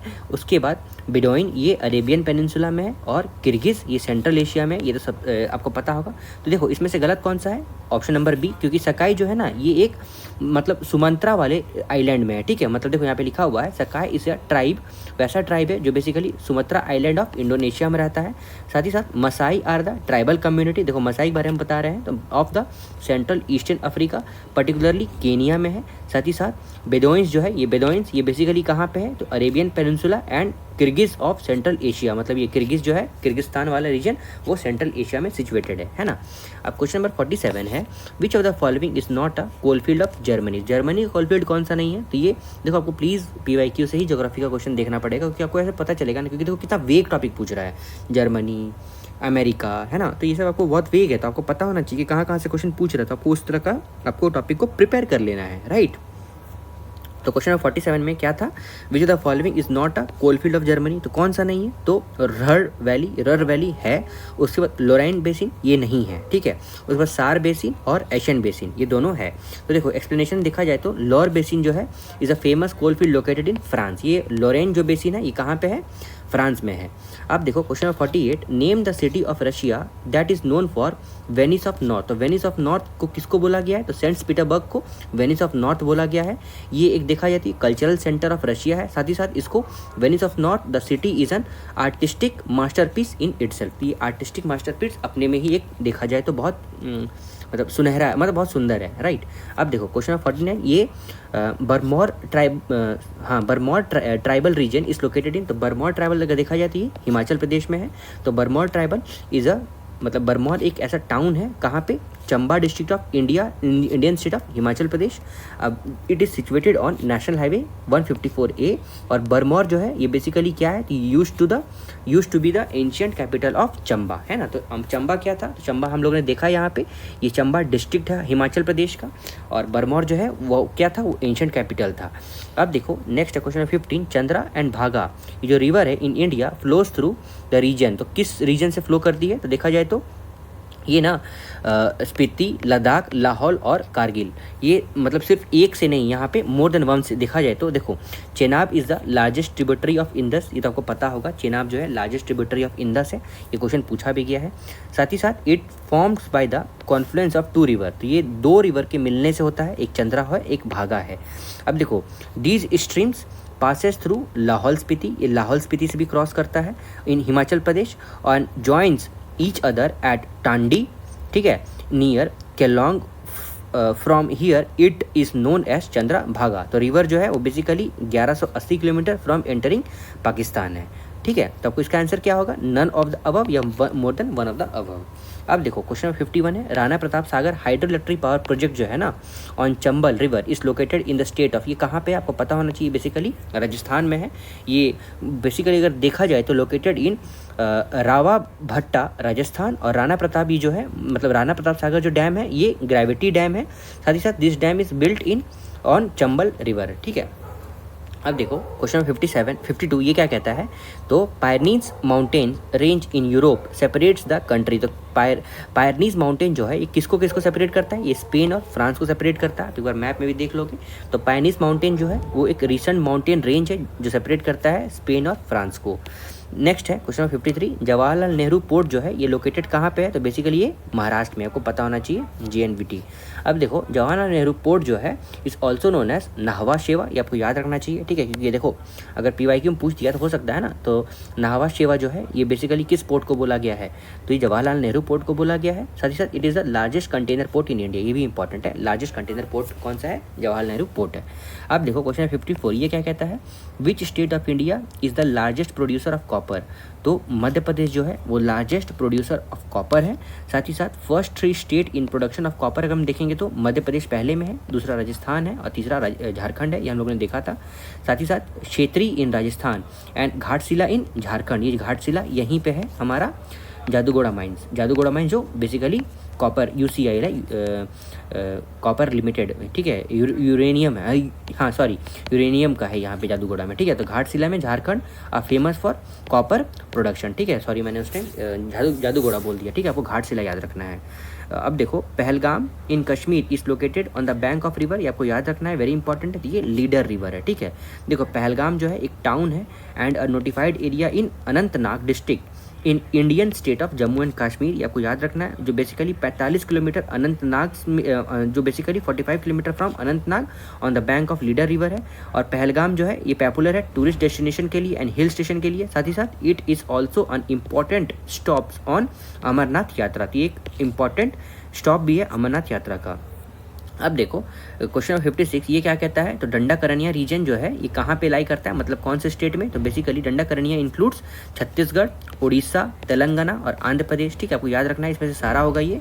अब देखो नेक्स्ट है question 57, which of the following is not a cattle breed of Rajasthan. तो कौन सा कैटल ब्रीड राजस्थान का नहीं है, तो हलीकर जो है ये बेसिकली कर्नाटका का है, राजस्थान का नहीं है। साथ ही साथ काउ ब्रीड ऑफ राजस्थान देखा जाए तो थरपाकर, राठी, मेवाटी, हरियाणवी, नागौरी, करंकेज और अजमेरा और गिर, ये है क्या चीज, ये काउ ब्रीड ऑफ राजस्थान है, ठीक है। अब देखो हमारा नेक्स्ट है 66 BPSC प्रीलिम्स में जो 2020 में हुआ था, उसमें ज्योग्राफी के कितने सारे क्वेश्चन पूछे गए हैं, चलिए उसको डिस्कस करते हैं। तो largest island in terms of geographical area कौन सा है, तो हमारा होंशु आइलैंड जो है ना वो largest island of Japan with area of 2,27,916 kilometre square है, ठीक है। तो होकागडू, होंशु, शिंकोकू और क्यूशू, ये इसमें से आंसर कौन सा हमारा है, होंशु। अब देखो ये it is the 7th largest island in the world है and also the 2nd most populous island in the world है आफ्टर इंडोनेशिया जावा आइलैंड, ये आपको याद रखना है। मैं आपके लिए फिर से मार्क कर दे रहा हूँ क्योंकि ये मार्क्ड वाला ही मतलब मार्क्ड PDF जो है यही अपलोड होगा आपके लिए। It is the 7th largest island in the world है, also the 2nd most popular island in the world after Indonesia Java island. साथ ही साथ टोक्यो जो है capital of Japan is located in central east of Honshu, ठीक है। अब देखो Greenland is the part of which of the following, तो ग्रीनलैंड बेसिकली डेनमार्क का पार्ट है। तो ग्रीनलैंड जो है वो geographically a part of continent of north America but politically it is connected to Europe. और Greenland is an autonomous continuous country under Denmark located between Arctic and Antarctic ocean, ठीक है। अब next हम देखते हैं which of the following countries of the world has the largest Indian population as of December 2018। तो largest किस में है, तो यूनाइटेड अरब एमाइरेट्स। तो largest largest portions of India's population resides in United Arab Emirates, यहाँ पे portions यहाँ पे गलत लिखा है, ठीक है, थोड़ा स्पेलिंग। साथ ही साथ देयर आर अबव मतलब over 34,20,000 expatriates Indian living in UAE, साथ ही साथ जिसमें से 27% of total population are of UAE, 27% जिसमें से यूएई में जो रहते हैं वो इंडियन हैं। देखो Indian expertise lives in United Arab Emirates UAE 3.5 million, the United States 2.7 million and Saudi Arabia 2.5 million, आपको याद रखना है, ठीक है। तो अगर मैं यहाँ पे आपके लिए अगर लिख देता हूँ तो देखो यूएई में अगर हम देखोगे तो कितना है 3.5 मिलियन, ठीक है। साथ ही साथ अगर यहाँ पे हम मलेशिया में देखते हैं तो मलेशिया में क्या यहाँ पे दिया हुआ है, नहीं दिया हुआ है। और यूके में नहीं दिया है, यूएसए में दिया हुआ है। तो यूएसए में कितना है हमारा, तो यूएसए में 2.7 मिलियन है, राइट। अब देखो नेक्स्ट हम देखते हैं सऊदी अरेबिया यहाँ पे दिया हुआ है, सऊदी अरेबिया यहीं से याद कर लोगे, ठीक है। अब देखो नेक्स्ट हम देखते हैं among the following countries which country has recorded the highest annual gold output in tons in 2019। तो कौन है वो चाइना है। तो China largest producer of gold है इन द वर्ल्ड, जो कि कंट्रीब्यूट करता है 11% ऑफ टोटल ग्लोबल प्रोडक्शन, मतलब ग्लोबली जितना गोल्ड का प्रोडक्शन होता है उसमें से 11% चाइना अकेले दे देता है। साथ ही साथ टॉप 3 गोल्ड प्रोड्यूसिंग कंट्रीज अगर हम देखोगे तो नंबर 1 में चाइना है, नंबर 2 ऑस्ट्रेलिया, नंबर 3 रशिया है, ठीक है। अब क्वेश्चन नंबर 62 ये क्या है, तो among the following countries which one has the highest number of countries. तो अलॉन्ग द फॉलोइंग कॉन्टिनेंट्स है, सॉरी फॉर द मतलब मैंने गलती यहाँ पे बोल दिया, कॉन्टिनेंट्स में सबसे ज़्यादा कंट्री किसका है, तो यूरोप में, एशिया में, अफ्रीका में, नॉर्थ अमेरिका में। तो आंसर क्या होगा हमारा अफ्रीका में। तो among the 7 continent of the world Africa के पास मैक्सिमम नंबर ऑफ कंट्रीज है, दैट इज 54 कंट्रीज है। और there are 52 countries in Asia, 49 countries in Europe और 23 कंट्रीज इन नॉर्थ अमेरिका। आपको प्लीज़ ये याद रखना है, वेरी इंपॉर्टेंट क्वेश्चन है। फिर से मैं बोल देता हूँ, 52 कंट्रीज एशिया में है, 49 कंट्रीज यूरोप में है, 23 कंट्रीज नॉर्थ अमेरिका में है, साथ ही साथ 54 कंट्रीज हमारे अफ्रीका में है, राइट। अब नंबर 63 ये क्या कहता है, the state of India with the highest percentage of tribal population to the total population as per 2011 census, कहाँ पे है, मिजोरम में है। परसेंटेज वाइज आप देखोगे तो ठीक है, अगर मतलब पॉपुलेशन वाइज अगर देख दोगे तो शायद वो हमारा मध्य प्रदेश है, ठीक है। तो परसेंटेज वाइज में मिजोरम है, परसेंटेज वाइज में समझ रहे हो ना, टोटल पॉपुलेशन जितना है उसमें से ट्राइबल पॉपुलेशन कितना है, ठीक है, उसी को परसेंटेज बोल रहे हैं। तो about 90% of population of Mizoram जो है वो डाइवर्स ट्राइबल ओरिजिन है। साथ ही साथ 2011 सेंसस के अकॉर्डिंग मिजोरम के पास अभी 10,91,014 ट्राइबल पॉपुलेशन है। साथ ही साथ second least populous state in the country. साथ ही साथ अगर हम देखते हैं तो 64 नंबर क्वेश्चन नंबर ये क्या कहता है, which one of the following coffee growing area is on not on Karnataka, कौन सा कर्नाटका में नहीं है। तो चलिए चिकमंगलूर ये कहाँ पे कर्नाटका में है, कुर्ग ये भी है, बाबा बुदानगिन ये भी है और पुलने ये नहीं है। ये कहाँ है, ये कर्नाटका में नहीं है बल्कि ये तमिलनाडु में है, ठीक है। चलिए इसका एक्सप्लेनेशन देख लेते हैं कि पुलनेस जो है ये कर्नाटका में नहीं बल्कि तमिलनाडु में है। And all other are major coffee growing regions located in the state of Karnataka, right. अब क्वेश्चन नंबर 65 ये क्या कहता है, which of the following district of India is the largest in terms of geographical area. तो geographical area में आप देखोगे सबसे बड़ा हमारा कौन सा है, लेह है, ठीक है। अगर देखा जाए तो जोग्राफिकल एरिया में कच्छ जो है वो लार्जेस्ट डिस्ट्रिक्ट ऑफ इंडिया है, बट फ्रॉम अक्टूबर 31, 2019 लेह जो है वो लार्जेस्ट डिस्ट्रिक्ट ऑफ इंडिया बन गया। आपको ये ध्यान रखना होगा क्योंकि यहाँ पे बहुत मिस्टेक होता है, क्योंकि लोग कच्छ बोल देते हैं लेकिन यहाँ पे अब कच्छ नहीं रहा। अक्टूबर 31, 2019 के बाद लेह जो है वो लार्जेस्ट डिस्ट्रिक्ट ऑफ इंडिया बन गया है। साथ ही साथ कच्छ जो गुजरात में है ये सेकंड लार्जेस्ट बन गया है 45,652 स्क्वायर किलोमीटर के हिसाब से, ठीक है। अब देखो नेक्स्ट हम देखते हैं 66 नंबर क्वेश्चन ये क्या कहता है, तो state of India with the maximum number of wild life sanctuary. तो maximum number of wild life sanctuary हमारा महाराष्ट्र में है, न कि कर्नाटका, तमिलनाडु, मध्य प्रदेश में नहीं बल्कि हमारा महाराष्ट्र में। तो जिसमें से ऑप्शन में दिया हुआ है महाराष्ट्र पास मैक्सिमम है। अब देखा जाए तो there are about 40 wild life sanctuary in Maharashtra. साथ ही साथ ये इंपॉर्टेंट है, एक है ना, 40 wild life sanctuary in Maharashtra. साथ ही साथ largest number of wild life sanctuary in the whole India तो कहाँ पे है, अंडमान एंड निकोबार आइलैंड में है। There are 96 wild life sanctuary in Andaman and Nicobar, ठीक है। आपको ये याद रखना है, अंडमान निकोबार सबसे ज़्यादा है और जितना ऑप्शन दिया था उसमें से महाराष्ट्र पास सबसे ज़्यादा कितना है, तो महाराष्ट्र पास अभी 40 वाइल्ड लाइफ सेंचुरी है। अब क्वेश्चन नंबर 67 ये क्या कहता है, तो अटल टनल इस across which of the following Himalayan ranges. तो अटल टनल कहाँ पे है, तो बेसिकली ये हमारा ईस्ट पीर पंजल रेंज में है। तो Atal tunnel also known as Rohtang tunnel जो कितना है 9.2 किलोमीटर का है, कि बेसिकली एक हाईवे टनल है जो कि रोहतांग पास में बिल्ट है in eastern Pir Panjal range of Himalayas, ठीक है। It is the longest tunnel in the India, longest tunnel in India है। ये तो हो गया आपका। अब मेरे को ये बताओ कौन से स्टेट में है ये, ठीक है। अब देखो question number 68, India's 13th major port is going to be set up in which of the following state. ये कहाँ पे है? ये हमारा महाराष्ट्र में है। इसका नाम क्या है? वाधवा महाराष्ट्र। ये देखो यूपीएससी में ज्योग्राफी ऑप्शनल का जो क्वेश्चन था ना, उसमें ये वाधवा पोर्ट पूछ दिया था, ठीक है। मतलब होता है ना, पहला क्वेश्चन जो होता है उसमें मैप पॉइंटिंग होता है, आपको 10 एज इन पॉइंट दिए जाते हैं, आपको मैप में पॉइंट आउट करना रहता है। ये वाधवा जो है वो पूछ दिया था। ये बेसिकली महाराष्ट्र में है। ये 13th India's 13th port has been established है। ये वाधवा पोर्ट है। ये basically 190 kilometre north to Jawaharlal Nehru port है। जवाहरलाल नेहरू पोर्ट भी हमारे महाराष्ट्र में है ना।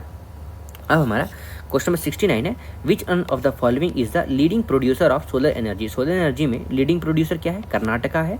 देखो Karnataka ranks the highest of solar producing, ठीक है, solar power producing states in India. साथ ही साथ कर्नाटका जो है वो लीड करता है, जिसमें total installed solar power capacity कितना है? 7100 मेगावाट। और राजस्थान जो है हायर मतलब इसका पोटेंशियल है for solar power generation than any other states in the country. Potential मतलब अगर आप चाहो तो राजस्थान के पास सबसे ज़्यादा कैपेसिटी है उसको बनाने का, इलेक्ट्रिसिटी पैदा करने का, राइट। अब देखो 65th बीपीएससी जो 2019 में हुआ था, उसमें ज्योग्राफी के कितने सारे क्वेश्चन हैं, चलिए उसको डिस्कस करते हैं। तो सबसे पहला है क्वेश्चन नंबर 70 जो 65th बीपीएससी का है। तो which one of the following countries is largest country without border in terms of geographical area. अगर जोग्राफिकल एरिया अगर ना देखा जाए तो सबसे ज़्यादा मतलब फॉलोइंग कंट्री सबसे लार्जेस्ट कंट्री कौन सा है? तो हमारा वो है जापान। तो अमॉन्ग द गिवन ऑप्शन, जितने भी ऑप्शन दिए गए हैं, जापान जो है लार्जेस्ट कंट्री विदाउट बॉर्डर है इन टर्म्स ऑफ जोग्राफिकल एरिया। और टोटल एरिया ऑफ जापान अगर आप देखोगे तो 37,07,915 स्क्वायर किलोमीटर है। और फिलीपींस कितना है? तो 30,03,000 स्क्वायर किलोमीटर। न्यूजीलैंड कितना है? 26,08,021 किलोमीटर। और क्यूबा कितना है? 10,09,844 स्क्वायर किलोमीटर, ठीक है। इतना किलोमीटर तक को याद नहीं रखना है, लेकिन ठीक है, इस तरह का क्वेश्चन था, आपको ध्यान रहना चाहिए, है ना।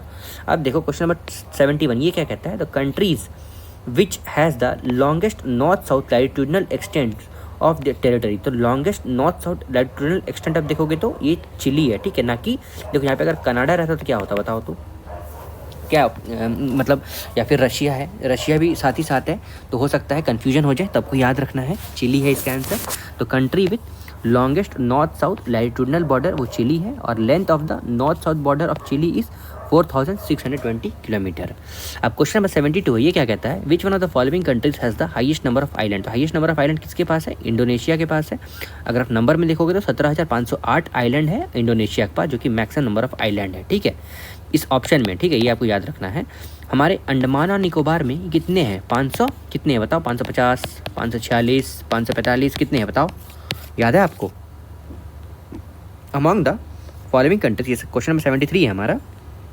Among the following countries which one is the largest producer of saffron in the world. तो जो ईरान जो है वो सबसे ज़्यादा यहाँ पे केसर की खेती की जाती है, ठीक है, सैफरन कल्टीवेशन, राइट। इंडिया में कहाँ होता है आपको पता है? और उस मिट्टी को, डिपॉजिट को क्या बोला जाता है? कड़ेवा डिपॉजिट, जो इंडिया वाला है। देखो यहाँ पे ईरान के बारे में डिस्कस कर रहे हैं। तो Iran is the largest saffron producing country in the world, जिसमें से 90% ऑफ द वर्ल्ड सैफरन जो है वो यहीं से पैदा होता है। साथ ही साथ सैफरन जो है ये एक एरोमेटिक प्लांट है, मतलब बहुत सुगंधित, बहुत अच्छा सेंट देता है। साथ ही साथ the stigma of the flower is called kumkum और सैफरन। साथ ही साथ it is a plant and crocus sativus of the Iridaceae family which is a native of south Europe. ये एक साइंटिफिक नेम है, आप याद रख सकते हो, नहीं भी रख सकते हो, कोई दिक्कत नहीं है। और इंडिया में देखा जाए तो it is produced in limited area of Kishtwar in Jammu and Pampore in Kashmir. वो कड़ेवा डिपॉजिट जो है ना, यही किश्तावर वाले रीजन में है ना। अब देखो क्वेश्चन नंबर 74, ये क्या कहता है? Which one of the following is the largest producer of uranium in the world. Uranium का लार्जेस्ट प्रोडक्शन कौन सा कंट्री है? तो कजाकिस्तान है। तो देखा जाए तो लार्जेस्ट स्टैटिस्टिक्स में कजाकिस्तान जो है वो largest producer of uranium in world है, जिसमें 43% ऑफ टोटल यूरेनियम प्रोडक्शन यहीं पे होता है। और 70% that is 2/3 of the world uranium is produced in these three countries. कौन सा? कजाकिस्तान, कनाडा और नामीबिया, जिसमें से कजाकिस्तान 43% है, कनाडा 15% है और नामीबिया 11% है, ठीक है। जिसमें से अगर देखा जाए तो 5 uranium producing countries as per the list of world uranium mining production देखा जाए तो टॉप 5 का हम यहाँ पे बता रहे हैं। तो टॉप 5 में पहला है कजाकिस्तान, दूसरा कनाडा, तीसरा नामीबिया, 4th ऑस्ट्रेलिया और 5 उज्बेकिस्तान, है ना। अब नेक्स्ट हमारा question 75, the hills situated closer to Kanyakumari कौन सा है, तो कार्डमम हिल्स है। तो अमॉन्ग द गिवन ऑप्शन अगर देखा जाए तो कार्डमम हिल्स है, ये one of the closest to Kanyakumari है, आपका सदर्न रीजन वाला। प्लीज़ आप सारा पॉइंट आउट करके वेस्टर्न घाट और वेस्टर्न घाट और ईस्टर्न घाट का प्लीज़ आप सारा पॉइंट आउट कर लोगे। वो वैसा पॉइंट जैसे कि नीलगिरी, ये वेस्टर्न घाट और ईस्टर्न घाट का मीटअप है, यहाँ पे मिलता है, आपको याद रखना चाहिए, ठीक है। और भी जितने भी माउंटेन्स आप प्लीज़ उसको पॉइंट आउट कर लोगे, साथ ही उसके हाईएस्ट पीक, ठीक है। अब Kanyakumari is a southern most point of the main geographical land of India, ठीक है। अब क्वेश्चन नंबर 76 है, which one of the following hills does not have tea plantation, तो किसके पास, तो गिरनार। तो गिरनार एक ऐसा हिल है जो basically Junagadh district of Gujarat है, यहाँ पे टी प्लांटेशन नहीं होता है, ठीक है। टी गार्डन जो है वो बेसिकली कहाँ पे, तो कनन देवन, नीलगिरीस और दार्जिलिंग में है। और the hills of Kanan Devan ये लोकेटेड कहाँ है, इडुक्की डिस्ट्रिक्ट ऑफ केरला। दार्जिलिंग तो आपको पता ही होगा कहाँ पे है, ठीक है। अब नेक्स्ट हम देखते हैं क्वेश्चन नंबर 77, वेस्ट बंगाल में है ना। अब क्वेश्चन नंबर 77, तो इन India the state with largest area under the dense deciduous forest अगर देखा जाए तो डेंस डेसिडुअस फॉरेस्ट कवर तो ये हमारे मध्य प्रदेश में है, ठीक है। ISFR Indian state forest reserve का रिपोर्ट आया हुआ है, ठीक है। आप प्लीज़ उसको रट लोगे क्योंकि कुछ भी पूछ सकता है, ठीक है। देखो ये पूछा है, हो सकता है इधर फिर से पूछ दे, है ना। तो मध्य प्रदेश जो है वो largest area under dense district forest cover है। अब एक्सप्लेनेशन देखोगे तो ISFR 2021 के अंतर्गत the area of India's most dense district forest अगर देखोगे तो पहले नंबर पे मध्य प्रदेश आता है, दूसरा अरुणाचल प्रदेश, तीसरा छत्तीसगढ़, चौथा उड़ीसा, पांचवा महाराष्ट्र, ठीक है। अब हमारा है क्वेश्चन नंबर 78, तो coral reef are not found in which one of the following region, तो कौन सा रीजन में कोरल रीफ नहीं फाइंड होता है, तो गल्फ ऑफ कम्बे में नहीं फाइंड होता है, गल्फ ऑफ मन्नार में होता है, गल्फ ऑफ कच्छ में भी होता है, और लक्षद्वीप एंड मिनिकॉय आइलैंड में यहाँ भी होता है। देखो, no coral reefs are found in gulf of Cambay which is also called gulf of Khambhat. और major area of coral reef अगर देखा जाए तो गल्फ ऑफ मन्नार है, गल्फ ऑफ पाक है, गल्फ ऑफ कच्छ है, अंडमान एंड निकोबार आइलैंड है और लक्षद्वीप है। ये लक्षद्वीप तो पूरा कोरल आइलैंड ही है ना। तो ये था हमारा क्वेश्चन का आंसर। अब देखो क्वेश्चन नंबर 79 ये क्या कहता है, तो among the following religious groups which one has recorded the highest percentage of literacy rate as per 2011 census. तो क्रिश्चियन सबसे ज़्यादा पढ़ा, मतलब लिटरेसी रेट सबसे ज़्यादा इसका है, हिंदूज, जैन या सिक्स। आंसर आपको पता होगा जैन है, ठीक है। देखो according to 2011 census the highest literacy rate अगर देखा जाए तो जैन कम्युनिटी का है, जितना भी इसमें दिया हुआ है। साथ ही साथ अगर देखा जाए परसेंटेज के हिसाब से तो 86.73% है, और सबसे कम किसका है, तो मुस्लिम लोगों का है, कितना है, 42.72% है ना। अब देखो question number 64th BPSC prelim जो 2018 में हुआ था ना, इसमें कौन से क्वेश्चन पूछे गए हैं ज्योग्राफी के, तो which one of the following is landlock country. तो आपको पता होगा ये जो हंगरी जो है ना, ये लैंडलॉक कंट्री है, ठीक है। अब आपका काम क्या है, तो जो बेल्जियम है इसके बगल में कौन सा रिवर है, रोमानिया, यूक्रेन। अगर कोई रिवर क्रॉस करती है तो आपको पता लगाना है, ठीक है। Those country geographical boundaries are surrounded only by land and do not direct access to sea ocean. मतलब इसका वैसे कंट्री जिसका डायरेक्ट एक्सेस मतलब कोई भी रास्ता सी, ओशियन, रिवर की तरफ नहीं खुलता हो, बल्कि कोई दूसरे कंट्री को और खुलता हो, ठीक है, मतलब लैंड हो, तो उसको लैंड लॉक कंट्री बोलते हैं, है ना। अब देखो there are 17 land lock country है यूरोप में, जिसमें से हंगरी जो है लैंड लॉक कंट्री है इस ऑप्शन के अकॉर्डिंग। साथ ही साथ हंगरी जो है ये बॉर्डर करता है Slovakia, Ukraine, Romania, Serbia, Slovenia and Austria, right. Now question number 81, which one of the following is largest island in area. अगर एरिया वाइज देखोगे तो Borneo, great Britain, Madagascar, Sumatra, इसमें से आंसर कौन सा होगा, बोर्नियो होगा। देखा जाए तो the largest island in terms of area तो आइलैंड ऑफ बोर्नियो है इस पर्टिकुलर ऑप्शन में, ठीक है। और island is located in the west central Pacific ocean. साथ ही साथ अगर आप एरिया देखोगे तो कितना है ये, तो 7,43,330 स्क्वायर किलोमीटर। लेकिन अगर आप वर्ल्ड में देखते हो, वर्ल्ड लेवल में, तो ग्रीनलैंड जो है वो लार्जेस्ट आइलैंड इन वर्ल्ड है, जिसका अगर टोटल एरिया अगर आप देखो तो कितना है ये, तो 21,66,086 स्क्वायर किलोमीटर, ठीक है। अब हमारा क्वेश्चन नंबर 82 ये क्या कहता है, in which of the following areas the Mediterranean climate does not prevail. तो मेडिटेरेनियन क्लाइमेट पैम्पास में नहीं है, ठीक है। आपको ध्यान रखना है सारा, आपको जैसे मतलब क्लाइमेटिक रीजन जो है ना, मतलब जितने 12 क्लाइमेटिक रीजन है आपका सारा याद रहना चाहिए, वेरी इंपॉर्टेंट है, ठीक है। अभी तो यहाँ पे टाइम नहीं है उतना बताने का, लेकिन आपको ये याद रखना होगा, ठीक है। देखो मेडिटेरेनियन क्लाइमेट आप काम करना, मैप में प्लॉट कर लेना, आपको ध्यान रहेगा, ठीक है। देखो Mediterranean climate is not prevalent in Pampas region of Argentina. साथ ही साथ क्लाइमेट विथ मॉडरेट और high rainfall found around the Mediterranean sea, ये मेडिटेरेनियन क्लाइमेट है, ठीक है। कहाँ पे, अराउंड द मेडिटेरेनियन सी, जिसमें हाई रेनफॉल होता है और मॉडरेट रेनफॉल होता है। अब देखो इन दिस क्लाइमेट, मतलब मेडिटेरेनियन क्लाइमेट में there is a lot of heat in summer and normal cold in winter. और जिसमें से मेडिटेरेनियन सी, मतलब मेडिटेरेनियन सी के अलावा दिस क्लाइमेट कहाँ पे और भी पाया जाता है, तो कैलिफोर्निया में, वेस्ट एंड साउथ ऑस्ट्रेलिया में, और south western parts of south Africa and central Chile में भी ये पाया जाता है, ठीक है। अब क्वेश्चन नंबर 83 ये क्या कहता है, the countries which is the largest silk producer in the world. तो चाइना है जो largest silk producing world country in the world है, और फर्स्ट है और सेकेंड है हमारा इंडिया, ठीक है। अब देखो 4 टाइप्स ऑफ सिल्क होता है, एरी, मूंगा, मलबेरी और tasar are produced in India. चारों टाइप का इसमें इंडिया में ये पाया जाता है, मतलब प्रोड्यूस होता है। साथ ही साथ मलबेरी सिल्क जो है ना, ये देखा जाए तो 80% of total production in India है, और कर्नाटका जो है इसमें से फर्स्ट है सिल्क प्रोडक्शन में, और Bhagalpur in Bihar is called the silk district. ये आपको याद रखना है, ठीक है, ये इंपॉर्टेंट है ये क्वेश्चन, है ना। कर्नाटका पहला है और भागलपुर हमारा सिल्क डिस्ट्रिक्ट ऑफ बिहार कहा गया है। चारों टाइप का सिल्क ये इंडिया में पाया जाता है। चाइना पहला रैंक में है और इंडिया दूसरा रैंक में है, ठीक है। अब question number 84, which one of the among the following countries of the world accept the USA is the largest crude oil producer. तो यूएसए को छोड़ के कौन सा लार्जेस्ट प्रोड्यूसर है, तो सऊदी अरेबिया है, आपको पता भी होगा। तो जितने भी ऑप्शन दिए गए हैं उसमें से सऊदी अरेबिया है, ये लार्जेस्ट प्रोड्यूसर कंसिडर किया गया है इन द वर्ल्ड। साथ ही साथ about 12% of oil consume daily by the entire world, ठीक है।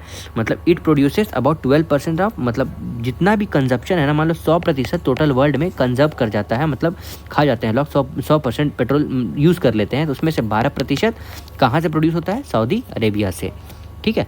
अब देखो नेक्स्ट है, प्रेजेंटली यूएसए मतलब United states is the largest producer of crude oil, जिसमें से 20% of world total crude oil जो है मतलब यूनाइटेड स्टेट्स का है, और रशिया 11% है, और Canada is the 4th place with 6%, है ना।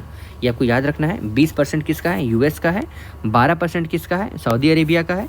उसके बाद किसका नंबर आ जाएगा, 20%। तो 20% किसका है, हमारा यूएसए का, ये मैंने बता दिया। रशिया का 11% है और कनाडा का 6% है। अब है question number 85, which one of the following is not a part of Meghalaya प्लेटू। तो मेघालय प्लेटू का पार्ट आपको पता होना चाहिए। ये जो बुबुन हिल्स है ना, क्योंकि गारो, खासी, जयंतिया ये मेघालय का है। पहले आता है गारो, फिर खासी, फिर जयंतिया से आता है, ठीक है। तो देखो बुबन या फिर भूबन हिल्स जो है ना, ये बेसिकली बराक वैली है। कहाँ का, आसाम में ही स्थित है, मतलब state of Assam, Barak valley state of Assam. It's not the part of Meghalaya plateau, while Meghalaya plateau is the part of peninsular plateau. आपको याद रखना चाहिए, पेनिनसुलर प्लेट्यू ना कि हिमालयन, है ना। देखो it is also called the plateau of Shillong, which is the eastern region of highlands of the state of Meghalaya in north east India. देखो the western, northern and southern fringes of the Meghalaya plateau are called Garo, Khasi और Jaintia hills respectively, जो कि it is the highest plateau है, right. अब हमारा next है question number 86। तो 86 में क्या कहता है, the pass which is situated in the highest elevation कौन सा है, तो नाथुला पास जो है वो हाईएस्ट एलिवेशन में है। अगर मान लो अल्टीट्यूड अब देखते हो तो 4310 मीटर्स अबव सी लेवल, और this pass connects India and China, जो कि तिब्बत मतलब बोला गया है ना, चाइना का तिब्बत मतलब अलग अलग है, सॉरी, है ना। अब देखो रोहतांग पास जो है वो located in the altitude of 3978, मैं यहाँ पे लिख दे रहा हूँ, ठीक है। तो रोहतांग पास आप देखते हो तो 3978 ये इसका मीटर्स में अल्टीट्यूड। और वहीं पे अगर आप जोजिला पास देखोगे तो 3528 है, ठीक है, 3528 है। नाथुला अगर आप देखते हो तो नाथुला दिया गया है क्या, तो खाइबर पास जो है वो 1070 है, खाइबर 1070, और नाथुला हमारा कितना है 4310, ठीक है। अब आपको आई होप दैट याद हो गया होगा। साथ ही साथ आप नाथुला का याद रखोगे, ये कहाँ पे है, स्टेट ऑफ सिक्किम पे है है ना। अब देखो नेक्स्ट है हमारा Karewa soils which are useful for the cultivation of ज़ाफ़रान मतलब सैफरन, लोकल वेराइटी सैफरन बोला गया है, इज़ फाउंड इन, ये पे कहाँ पे है, देख कश्मीर हिमालयाज़ में, मैंने आपको कुछ देर पहले बताया भी। तो करेवा सॉइल जो है बेसिकली कश्मीर हिमालय में पाया जाता है, जो वेरी फर्टाइल, और Karewa soils is useful production for saffron. और करेवा सॉइल जो है उसको consolidated soil which is found in the Kashmir Himalaya basin in the forms of sediments of lakes, plateaus and rocks, है ना। अब क्वेश्चन नंबर 88 ये क्या कहता है, तो सेंसस 2011 के according the urban population percentage of total population of India what about, तो मतलब यहाँ बता रहा है कितना प्रतिशत total population of India urban population है। ये 31% है, इसका आंसर 31% है। देखते हैं सेंसस 2011 के अकॉर्डिंग 15 सेंसस जो था इंडिया का, आपको ये याद रखना है 2011 का सेंसस कौन सा था, 15वां सेंसस था, वेरी इंपॉर्टेंट, जिसमें से अगर देखा जाए तो percentage of urban population of total population of India तो 31.6% है। वहीं परसेंटेज ऑफ रूरल पॉपुलेशन मतलब गाँव वाले लोग, मतलब गाँव में कितने लोग रहते हैं, तो पूरे पॉपुलेशन का 68.84% गांव में रहते हैं इंडिया का, है ना। अब देखो क्वेश्चन नंबर 89 ये क्या कहता है, as per census 2011 the female literacy rate in India कितना है, तो फीमेल लिटरेसी रेट क्या है, देखो अकॉर्डिंग अब देखोगे फाइनल फिगर 2011 सेंसस का, तो फीमेल टोटल लिटरेसी रेट 73% है, जिसमें से फीमेल लिटरेसी रेट कितना है 64.6%। देखो यहाँ पे 64.6% कहीं दिया गया है नहीं है, तो इसका answer none of the above हो जाएगा, या फिर मतलब ई हो जाएगा, नन ऑफ द अबव या more than one of the above, लेकिन इसमें से नन ऑफ द अबव हो जाएगा। साथ ही साथ केरला के पास हाईएस्ट फीमेल लिटरेसी रेट है कितना है 92.1%, और बिहार के पास लोवेस्ट फीमेल लिटरेसी रेट है कितना 51.5%। आप लेटेस्ट वाला याद कर लोगे, ठीक है। अब देखो question number 63rd BPSC prelims जो 2018 में हुआ था ना, उसमें बीपीएससी के कितने सारे क्वेश्चन पूछे गए हैं ज्योग्राफी में, चलिए वो देखते हैं। तो question number 19, during the 10,000 BC the population of world was कितना था, the population of the world देखो 2 मिलियन 3 मिलियन 4 मिलियन 5 मिलियन पता नहीं कितना था, तो नन ऑफ द अबव या more than one of the above हो जाएगा। चलिए देखते हैं। तो 10,000 BC में देखा जाए तो world population was 1 million, gradually it increase to 200 million in early AD, है ना। तो कितना था 1 मिलियन, देखो यहाँ पे 1 मिलियन है नहीं है। अब साथ ही साथ देखा जाए तो the figure 500 million was crossed in 1500 मतलब 1500 एडी में। साथ ही साथ 1 बिलियन जो है वो 1810 में क्रॉस कर गया था। और करंट पॉपुलेशन देखोगे तो 7.9 बिलियन है, ठीक है, वर्ल्ड का ये बता रहा है 7.9 बिलियन है ना। अब देखो कोकोस प्लेट्स लाइज बिटवीन, तो कोकोस प्लेट्स ये कहाँ पे लाई करता है, तो बेसिकली ये सेंट्रल अमेरिका और पैसिफिक प्लेट के बीच में लाई करता है। चलिए देखते हैं। अब मैंने तो मतलब बहुत रेयरली ये नाम सुना है, ठीक है, जब मैं ज्योग्राफी पढ़ रहा था बहुत डिटेलिंग्स मैपिंग कर रहा था तब मैंने एक बार सुना था। देखो Cocos plate lies beneath the Pacific ocean meeting the west coast of central America. साथ ही साथ Nazca plate is located between the south America and Pacific plate, और Arabian plate is situated between the red C and Persian gulf, और Philippines plate जो है ये located है Asian plate and Pacific plate. Please आप ये याद रखोगे, ये इंपॉर्टेंट है, मैं फिर से बताता हूँ। अरेबियन प्लेट जो है ये बेसिकली रेड सी और पर्शियन गल्फ के बीच में है। नाजगा प्लेट जो है ये बेसिकली साउथ अमेरिका और पैसिफिक प्लेट के बीच में है। कोकोस प्लेट जो है ये बेसिकली पैसिफिक ओशियन और सेंट्रल अमेरिका मतलब meeting the west coast of central America में के बीच में लोकेट करता है। साथ ही साथ मतलब बीनीथ लोकेट करता है। साथ ही साथ फिलीपींस प्लेट जो है मतलब फिलीपाइंस प्लेट ये बेसिकली एशियन प्लेट और पैसिफिक प्लेट के बीच में है। और जो होल अर्थ जो है ना ये divided into 7 main plates and many smaller plates, जिसमें 7 प्लेट का नाम अगर हम बता दें आपको तो यूरेशियन प्लेट है, पैसिफिक प्लेट है, अफ्रीकन प्लेट है, नॉर्थ अमेरिकन प्लेट है, साउथ अमेरिकन प्लेट है, इंडो ऑस्ट्रेलियन प्लेट है और एंटार्क्टिक प्लेट है। ठीक है। अब क्वेश्चन नंबर 92 ये क्या कहता है, तो rust bowl of USA is associated with which one of the following region. तो रस्ट बॉल जो बेसिकली ये पिट्सबर्ग रीजन से लोकेटेड है। देखिए रस्ट बॉल जो है ये बेसिकली यूएसए में स्थित है, ये बेसिकली पिट्सबर्ग रीजन को बिलोंग करता है। It is the geographical area है जो कि पहले मतलब once manufacturing the industrial power house but now depopulated. ठीक है, ये क्या था, ये इंडस्ट्रियल पावर हाउस मतलब बेसिकली उत्पादन मतलब एनर्जी उत्पादन के लिए था। ठीक है। Development of this area was rapid after the second world war, मतलब बहुत जल्दी ये ग्रोथ हो गया था सेकेंड वर्ल्ड वॉर के बाद, लेकिन अभी फिलहाल ये डीपॉपुलेट मतलब अब यहाँ का पॉपुलेशन बहुत घट गया है। ठीक है। अब देखो the regions produced heavy industrial material and consumers products but due to the development of this category of industries in other areas gradually this areas got closed and they turn into war bowl, है ना। अब देखो question number हमारा 93 ये क्या कहता है, तो which one of the following is known as the coffee ports of the world. Coffee port किसको बोला गया है? सैंटोस।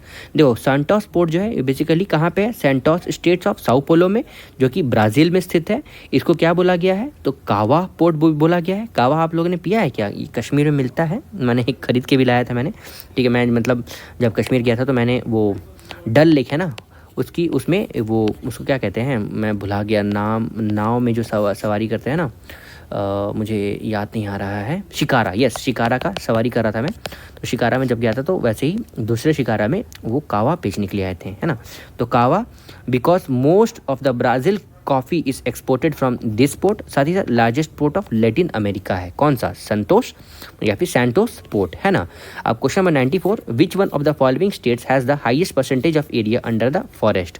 तो परसेंटेज वाइज आप देखोगे तो कौन सा है? अरुणाचल प्रदेश है।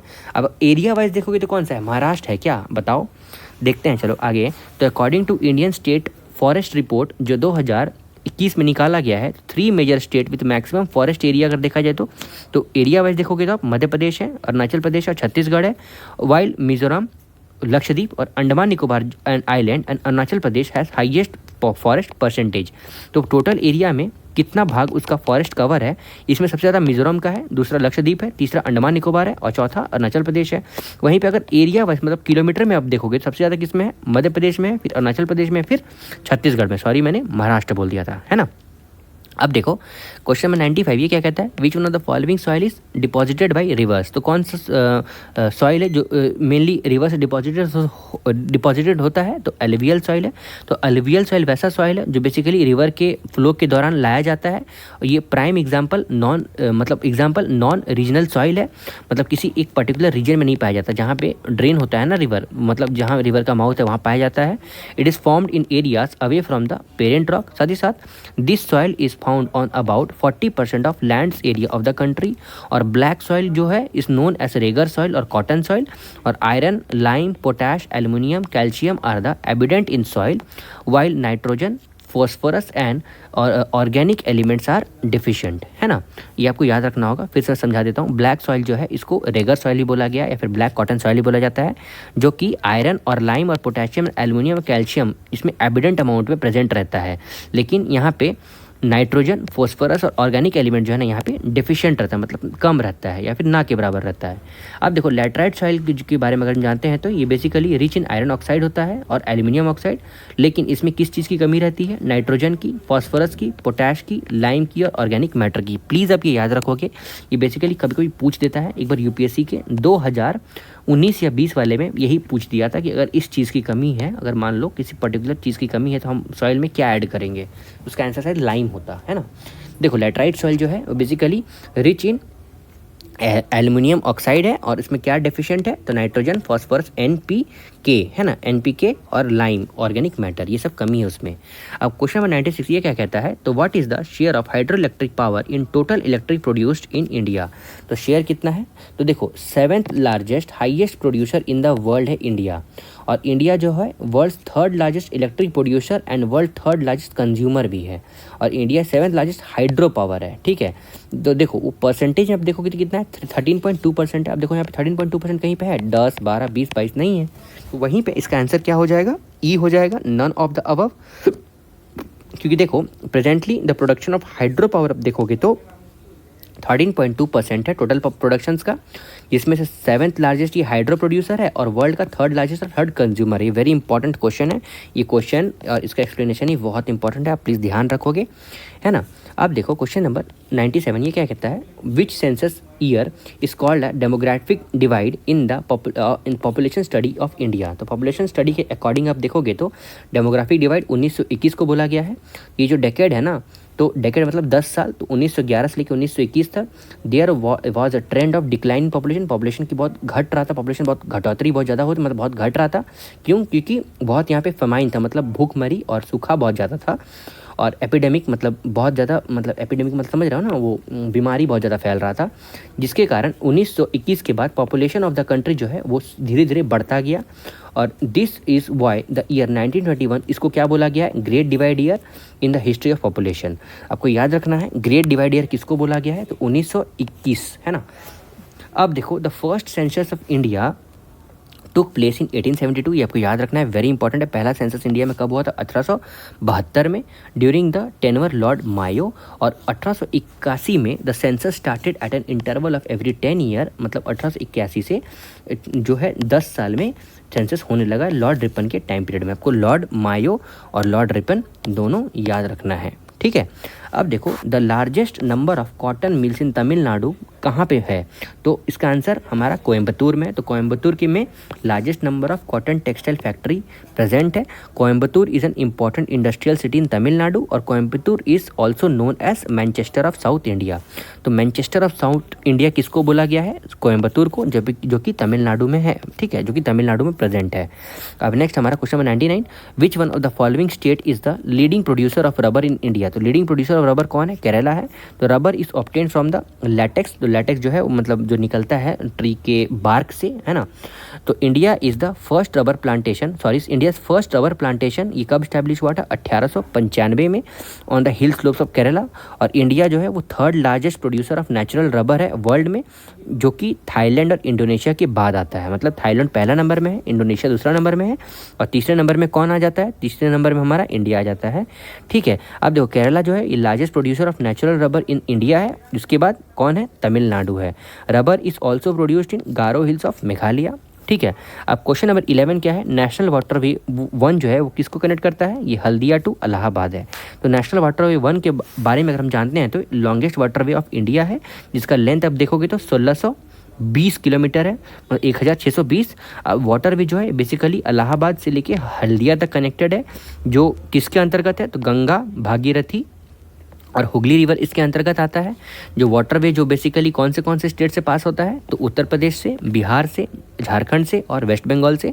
और नेशनल वाटरवे 2 जो है ना, ये बेसिकली सदिया टू धुबरी है, जो बेसिकली असम में है, जिसका डिस्टेंस 891 मतलब 891 किलोमीटर इन ब्रह्मपुत्र रिवर।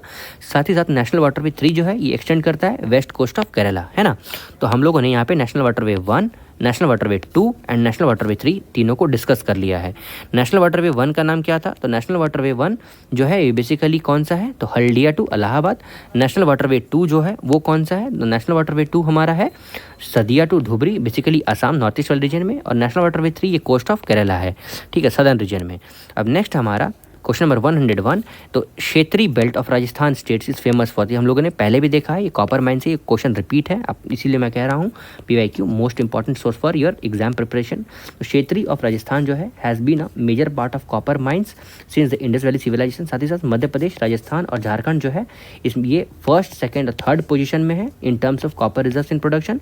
और झुंझुनू डिस्ट्रिक्ट ऑफ राजस्थान जो है ये फेमस है कॉपर प्रोडक्शंस के लिए, ठीक है। अब नेक्स्ट है हमारा 62nd BPSC प्रीलिम्स एग्जाम जो 2021 में हुआ था ना, उसमें कौन सा क्वेश्चन ज्योग्राफी में पूछा गया, चलिए उसके बारे में देख लेते हैं। तो क्वेश्चन 1 और 2, what is the name of the mid latitude grassland in south America? तो मिड लैटिट्यूड ग्रासलैंड इन साउथ अमेरिका को पैम्पास बोला जाता है। प्रेरीज, वेल्ड्स और स्टेपिस मेरे को बताओ कौन सा में, ऑस्ट्रेलिया में कौन सा है, इस तीनों में से बता दो मेरे को, ठीक है। चलिए देखते हैं। द मिड लैटिट्यूड ग्रासलैंड जो है वो बेसिकली साउथ अमेरिका कॉल्ड पैम्पास है, मतलब मिड लैटिट्यूड ग्रास जो साउथ अमेरिका में उसको पैम्पास बोला जाता है। ये जो प्लेन है लोकेटेड कहाँ पे है? तो साउथ ऑफ ब्राजीलियन प्लेट्यू, और it's also called as plain of La प्लाटा।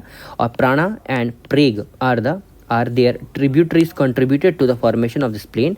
साथ ही साथ ये जो प्लेन है ये फ्लैट और फर्टाइल टेम्परेचर ग्रासलैंड है, साथ ही साथ टेम्परेट ग्रासलैंड है। साथ ही साथ प्रेरीज जो है, और प्रेरीज, वेल्ड्स एंड स्टेपीज, ये जो है मतलब प्रेरीज, वेल्ड्स एंड स्टेपीज जो है ये बेसिकली टेम्परेट ग्रासलैंड है with prairies found in north America, USA में। वेल्ड्स कहाँ पे है? साउथ अमेरिका में। और स्टेपीज जो है ये यूरेशिया में फाइंड किया जाता है, ठीक है।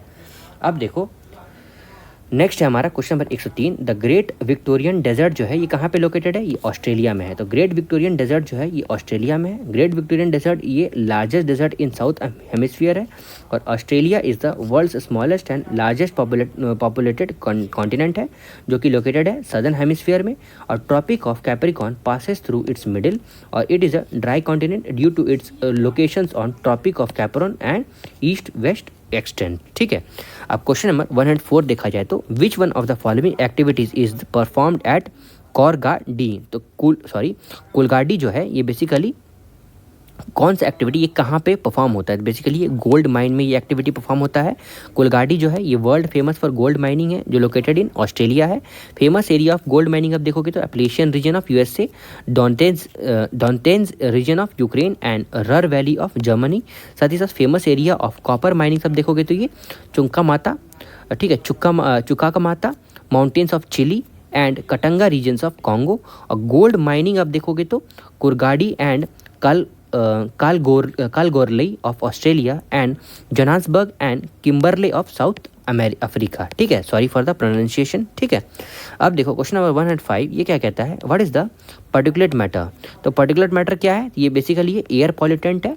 तो व्हेन जब वहाँ पे अनडिजायरेबल मतलब वैसा कोई मतलब मॉलिक्यूल्स आ जाता है ना, अनडिजायरेबल चेंज आता है सर्टेन अमाउंट में proportions of gases due to human और नेचुरल रीजंस, मतलब ह्यूमन या फिर नेचुरली अगर कोई प्रोपोर्शन में चेंज आ जाता है एयर में, तो वो टॉक्सिक गैस में बदल जाता है। उसी को पर्टिकुलेट मैटर बोला जाता है, जो बेसिकली मिक्स हो जाता है एयर में, जो कि एयर पॉल्यूशन में भागीदारी निभाता है। ठीक है, अब क्वेश्चन नंबर 106 ये क्या कहता है, which one of the following seas has the highest average salinity. तो एवरेज सैलिनिटी देखोगे तो डेड सी का हाईएस्ट है। अब देखो टर्की का वैन लेक, इसका 330% has the highest salinity in the world. आपको याद रखना है, टर्की का जो वैन लेक है इसका हाईएस्ट सैलिनिटी है, और अगर प्रतिशत में देखोगे तो 330% है। अब देखोगे वहीं पर अगर आगे हम देखते हैं तो एवरेज सैलिनिटी ऑफ ओशन कितना होना चाहिए, 35, और देखो ये है कितना, 330। और ratio of weight of sea water to weight of substance dissolve, मतलब कितना वाटर में कितना सॉल्ट डिजॉल्व है ना, उसी को पार्ट्स पर मिलियन में अगर देखोगे तो पीपीटी में। ठीक है, तो उसी को सॉरी मैंने पार्ट्स पर मिलियन, हाँ ठीक है, पार्ट्स पर मिलियन में, तो कितना कंसंट्रेशन उसका कितना थिक है, मतलब कितना सॉल्ट प्रेजेंट है उस पर्टिकुलर क्यूबिक सेंटीमीटर क्यूब में ऑफ वाटर में, तो उसी को परसेंटेज ऑफ सैलिनिटी देखेंगे। देखो earth is the main source of salinity in the ocean, जिसमें से रिवर जो है वो मोस्ट इंपॉर्टेंट फैक्टर है, ट्रांसपोर्ट करता है सॉल्ट टू द ओशियन, है ना। अब देखो क्वेश्चन 107 ये क्या कहता है कि match the following places with the industries and select the correct answer using the code given below. तो बेंगलुरु आप देखोगे तो बेंगलुरु ये किससे कनेक्ट करता है, ये यहाँ पे एयरक्राफ्ट के लिए। कोरबा ये क्या है, ये तो पोर्ट होगा, आपको पता होना चाहिए। या फिर देखो यहाँ पे क्या दिया हुआ है, आयरन स्टील कॉपर एयरक्राफ्ट और एल्युमिनियम। तो बेसिकली कोरबा जो है ये एल्युमिनियम के लिए फेमस है, जमशेदपुर ये आयरन एंड स्टील के लिए होगा, ये तो आपको पता ही होगा। और मलका खंड मलंज खंड जो है ये बेसिकली किसके लिए पॉपुलर है, ये कॉपर के लिए है। ठीक है, इसका आंसर कौन सा होगा, डी हो जाएगा। देखो यहाँ पे लिखा हुआ है, सॉरी मैंने उतना टाइम उधर लगा दिया, यहीं पढ़ लेता। बैंगलोर एयरप्लेन के लिए, कोरबा एल्युमिनियम के लिए, जमशेदपुर आयरन स्टील एंड मलंज खंड कॉपर के लिए। ठीक है, अब नेक्स्ट हमारा क्वेश्चन 108 ये what is the golden quadrilateral. तो गोल्डन क्वाड्रिलेटरल क्या है, ये नेशनल हाईवे प्रोजेक्ट है। गोल्डन क्वाड्रिलेटरल एक स्कीम था जो नेशनल हाईवे प्रोजेक्ट का पार्ट था, जिसके अंतर्गत दिल्ली, मुंबई, चेन्नई और कोलकाता आता है, जो कनेक्ट करता है इसको रोड से, किसको, दिल्ली, मुंबई, चेन्नई और कोलकाता को रोड से कनेक्ट करता है। इसका टोटल लेंथ कितना है, 5846 किलोमीटर। अब नेक्स्ट हमारा क्वेश्चन नंबर 109 ये क्या कहता है, तो the Dravidian races are mainly confined to which one of the following parts of India. तो द्रविडियन रेसेस अब देखो कि बेसिकली साउथ इंडिया वाला है। ठीक है, नीचे साउथ वाले रीजन, तो concentration of Dravidian races in India is south India और the species came under the Negro species, है ना। अब क्वेश्चन नंबर 110 ये क्या कहता है, तो at which one of the following hills do the Eastern Ghats joins the Western Ghat. आपको पता होना चाहिए, नीलगिरी मैंने आपको कुछ देर पहले ही बताया था। अब देखो इसका हाईएस्ट पीक नीलगिरी हिल्स जो eastern where the eastern Ghat and western Ghat meet, तो हाईएस्ट पीक आप देखोगे तो डोडा बेटा है 2637 मीटर। साथ ही साथ which is the second highest peak in the southern India. और फेमस टूरिस्ट प्लेस ऊटी जो है ये basically Udhagamandalam is the situated in Nilgiri itself. ठीक है, ऊटी है ना, वेरी इंपॉर्टेंट, मतलब बहुत सुंदर जगह है ये। फिर नेक्स्ट हमारा क्वेश्चन नंबर 111 तो at which of the following places the copper industry located. तो हम लोगों ने अभी भी देखा जो क्षेत्रीय रीजन है, यहाँ पे देखो अभी हम लोगों ने देखा था ना, कहाँ गया मैं द फॉलोइंग, देखो अच्छा ये उससे पहले वाला क्वेश्चन था, देखो कहाँ गया ये, हाँ क्षेत्रीय रीजन जो है बेसिकली जो राजस्थान में है, फेमस है कॉपर के लिए। अब देखो Rajasthan is a leading state in country in the terms of estimated reserves and production of copper. और मेजर कॉपर माइंस अब देखोगे तो क्षेत्रीय, सिंघना और खो डरीवा बगौनी, ठीक है। अब नेक्स्ट क्वेश्चन 112, तो at which one of the following town Alaknanda and Bhagirathi combines to form the river Ganga. तो आपको पता होना चाहिए देवप्रयाग ऐसा वो रीजन है, आपको सारा याद होना चाहिए, रुद्रप्रयाग, कर्णप्रयाग एंड देवप्रयाग, और कौन सा आ जा रहा है, ठीक है। इनकेस अगर कुछ छूट रहा है तो रुद्रप्रयाग, कर्णप्रयाग, देवप्रयाग और ठीक है, बाकी अगर आपको कुछ छूट रहा है तो आप प्लीज़ एक बार देख लोगे, है ना। तो origin of river Ganga is from the Gangotri glacier near Gomukh, Uttarkashi district of Uttarakhand, ये आपको पता होगा, जिसको हियर गंगा को is also known as Bhagirathi. अब देखो the two head stream of Ganga that is Alaknanda और भागीरथी आके मिलती है, और दिस गॉड टुगेदर मतलब मिलता है टुगेदर टू फॉर्म गंगा, कहाँ पे, प्रयाग, ठीक है। मतलब जब ये मिलता है इसको क्या बोला जाता है, प्रयाग बोला जाता है। Source of origin of Alaknanda आप देखोगे तो ये कहाँ पे है, तो संतोपत ग्लेशियर में है, और Ganges emerge from the mountains near Haridwar and enters the plain, है ना। सॉरी मैंने अगर ठीक समझा नहीं पाया था आपको, लेकिन ये क्वेश्चन पता होगा आपको, इसीलिए मैंने उतना ध्यान से नहीं समझाया, ठीक है। अब देखो which one of the following iron ore is mined at Bailadila. तो बाइलाडीला में कौन सा मिलता है, हेमेटाइट मिलता है। तो बाइलाडीला जो कि बेसिकली छत्तीसगढ़ में प्रेजेंट है, यहाँ पे hematite type of iron ore मिलता है, ठीक है। यहाँ उसी का माइनिंग होता है। अब देखो question 114, the only state which produces saffron. तो ये कौन सा है, जम्मू एंड कश्मीर है ना, आपको पता होगा। अब देखो ये लास्ट नहीं एक और होगा 56 टू 59 बीपीएससी जो 2015 में हुआ था, उसमें ज्योग्राफी में कौन से क्वेश्चन पूछे गए थे। तो which country has the largest coast line, तो कौन सा है ये, कनाडा है। अब देखो ऑस्ट्रेलिया कितना है, नहीं सबसे पहले हम लोग कनाडा का देख लेते हैं। तो कनाडा कितना है, तो 2,02,080 किलोमीटर। ऑस्ट्रेलिया कितना है, 25,750 किलोमीटर। यूएसए का 19,924 किलोमीटर। इंडिया का 7,107 किलोमीटर। ये गलत हो गया है, अभी लगभग 11,000 के आसपास आ गया। प्लीज़ एक बार देख लोगे, ये 2025 का लेटेस्ट है, प्लीज़ आप ये ध्यान रखोगे, ये क्वेश्चन रिपीट हो सकता है ना। आप देखो largest producer of aluminium world में देखा जाए तो कौन सा है, तो यूएसए है लार्जेस्ट प्रोड्यूसर। अब देखो क्वेश्चन 117, जो पेन्नीस जो यूरोप का है, जो एप्लेशियन अमेरिका का, एंड अरावलीज आर एग्जाम्पल, किस चीज़ का एग्जाम्पल है ये, बेसिकली ये ब्लॉक माउंटेन और फ्लोल्ड माउंटेन का है। तो Pennines of Europe and Appalachian of America and Aravalli mountain of India are the example of fold mountain या फिर old mountain ranges as well as fold mountain ranges, ठीक है। अब देखो हम हिमालयन जो है वो भी क्या है, फोल्ड माउंटेन रेंजेस है ना। ये बेसिकली अब ठीक है, आपको याद रहना चाहिए ocean collision plate tectonic theory में है, ओशन एंड कॉन्टिनेंटल कोलिजन्स है। कैसे होता है ये, basically conversion and diversion boundaries होता है, ठीक है। अब देखो ये ठीक है, मैंने बहुत मैंने बता दिया आपको, और इसमें याद रहना चाहिए, ठीक है। अब देखो क्वेश्चन 118 ये क्या कहता है, तो which one is the largest metal trading centre. तो मेटल ट्रेडिंग सेंटर आप देखोगे तो कौन सा है, लंदन है। तो लंदन का कैपिटल मतलब capital of United Kingdom, state is bank of river Thames. कौन किसके किनारे है, थेम्स के किनारे। Is one of the largest cities and famous for metal trade. अब देखो क्वेश्चन नंबर 119 ये क्या कहता है, which one of the following drainage system falls into the bay of Bengal. कौन सा है, तो दोनों है, गंगा ब्रह्मपुत्र एंड गोदावरी, और महानदी कृष्णा एंड कावेरी। लूनी, नर्मदा और तापी बेसिकली अरेबियन सी में जाके मिलते हैं, है ना। अब देखो question number 120, the oldest oil field in India कौन सा है। तो ओल्डेस्ट हमारा दिग्बोई आसाम वाला जो रिफाइनरीज है, ये ऑयल फील्ड जो है ये सबसे ओल्डेस्ट है।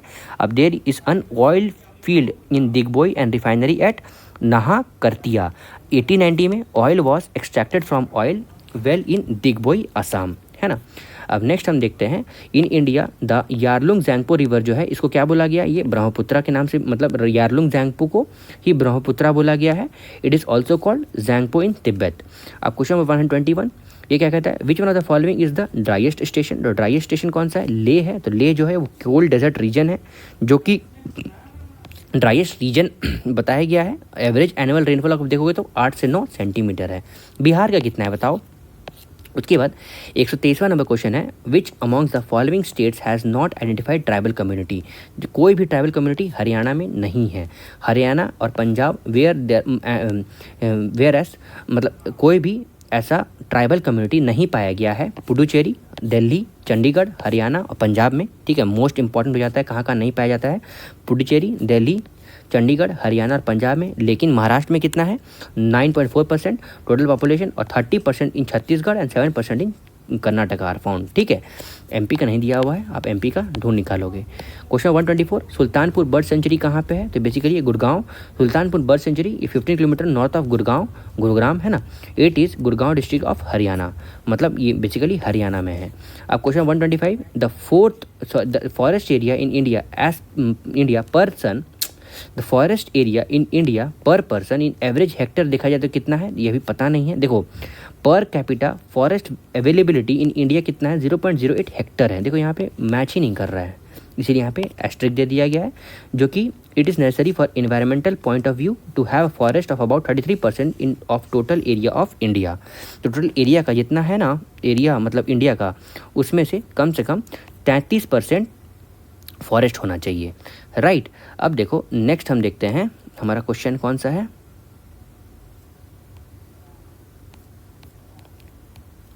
Question 126, which one of the following states has the agricultural area of less than 60%? तो एग्रीकल्चरल एरिया लेस देन 60% किसका है? बिहार का है।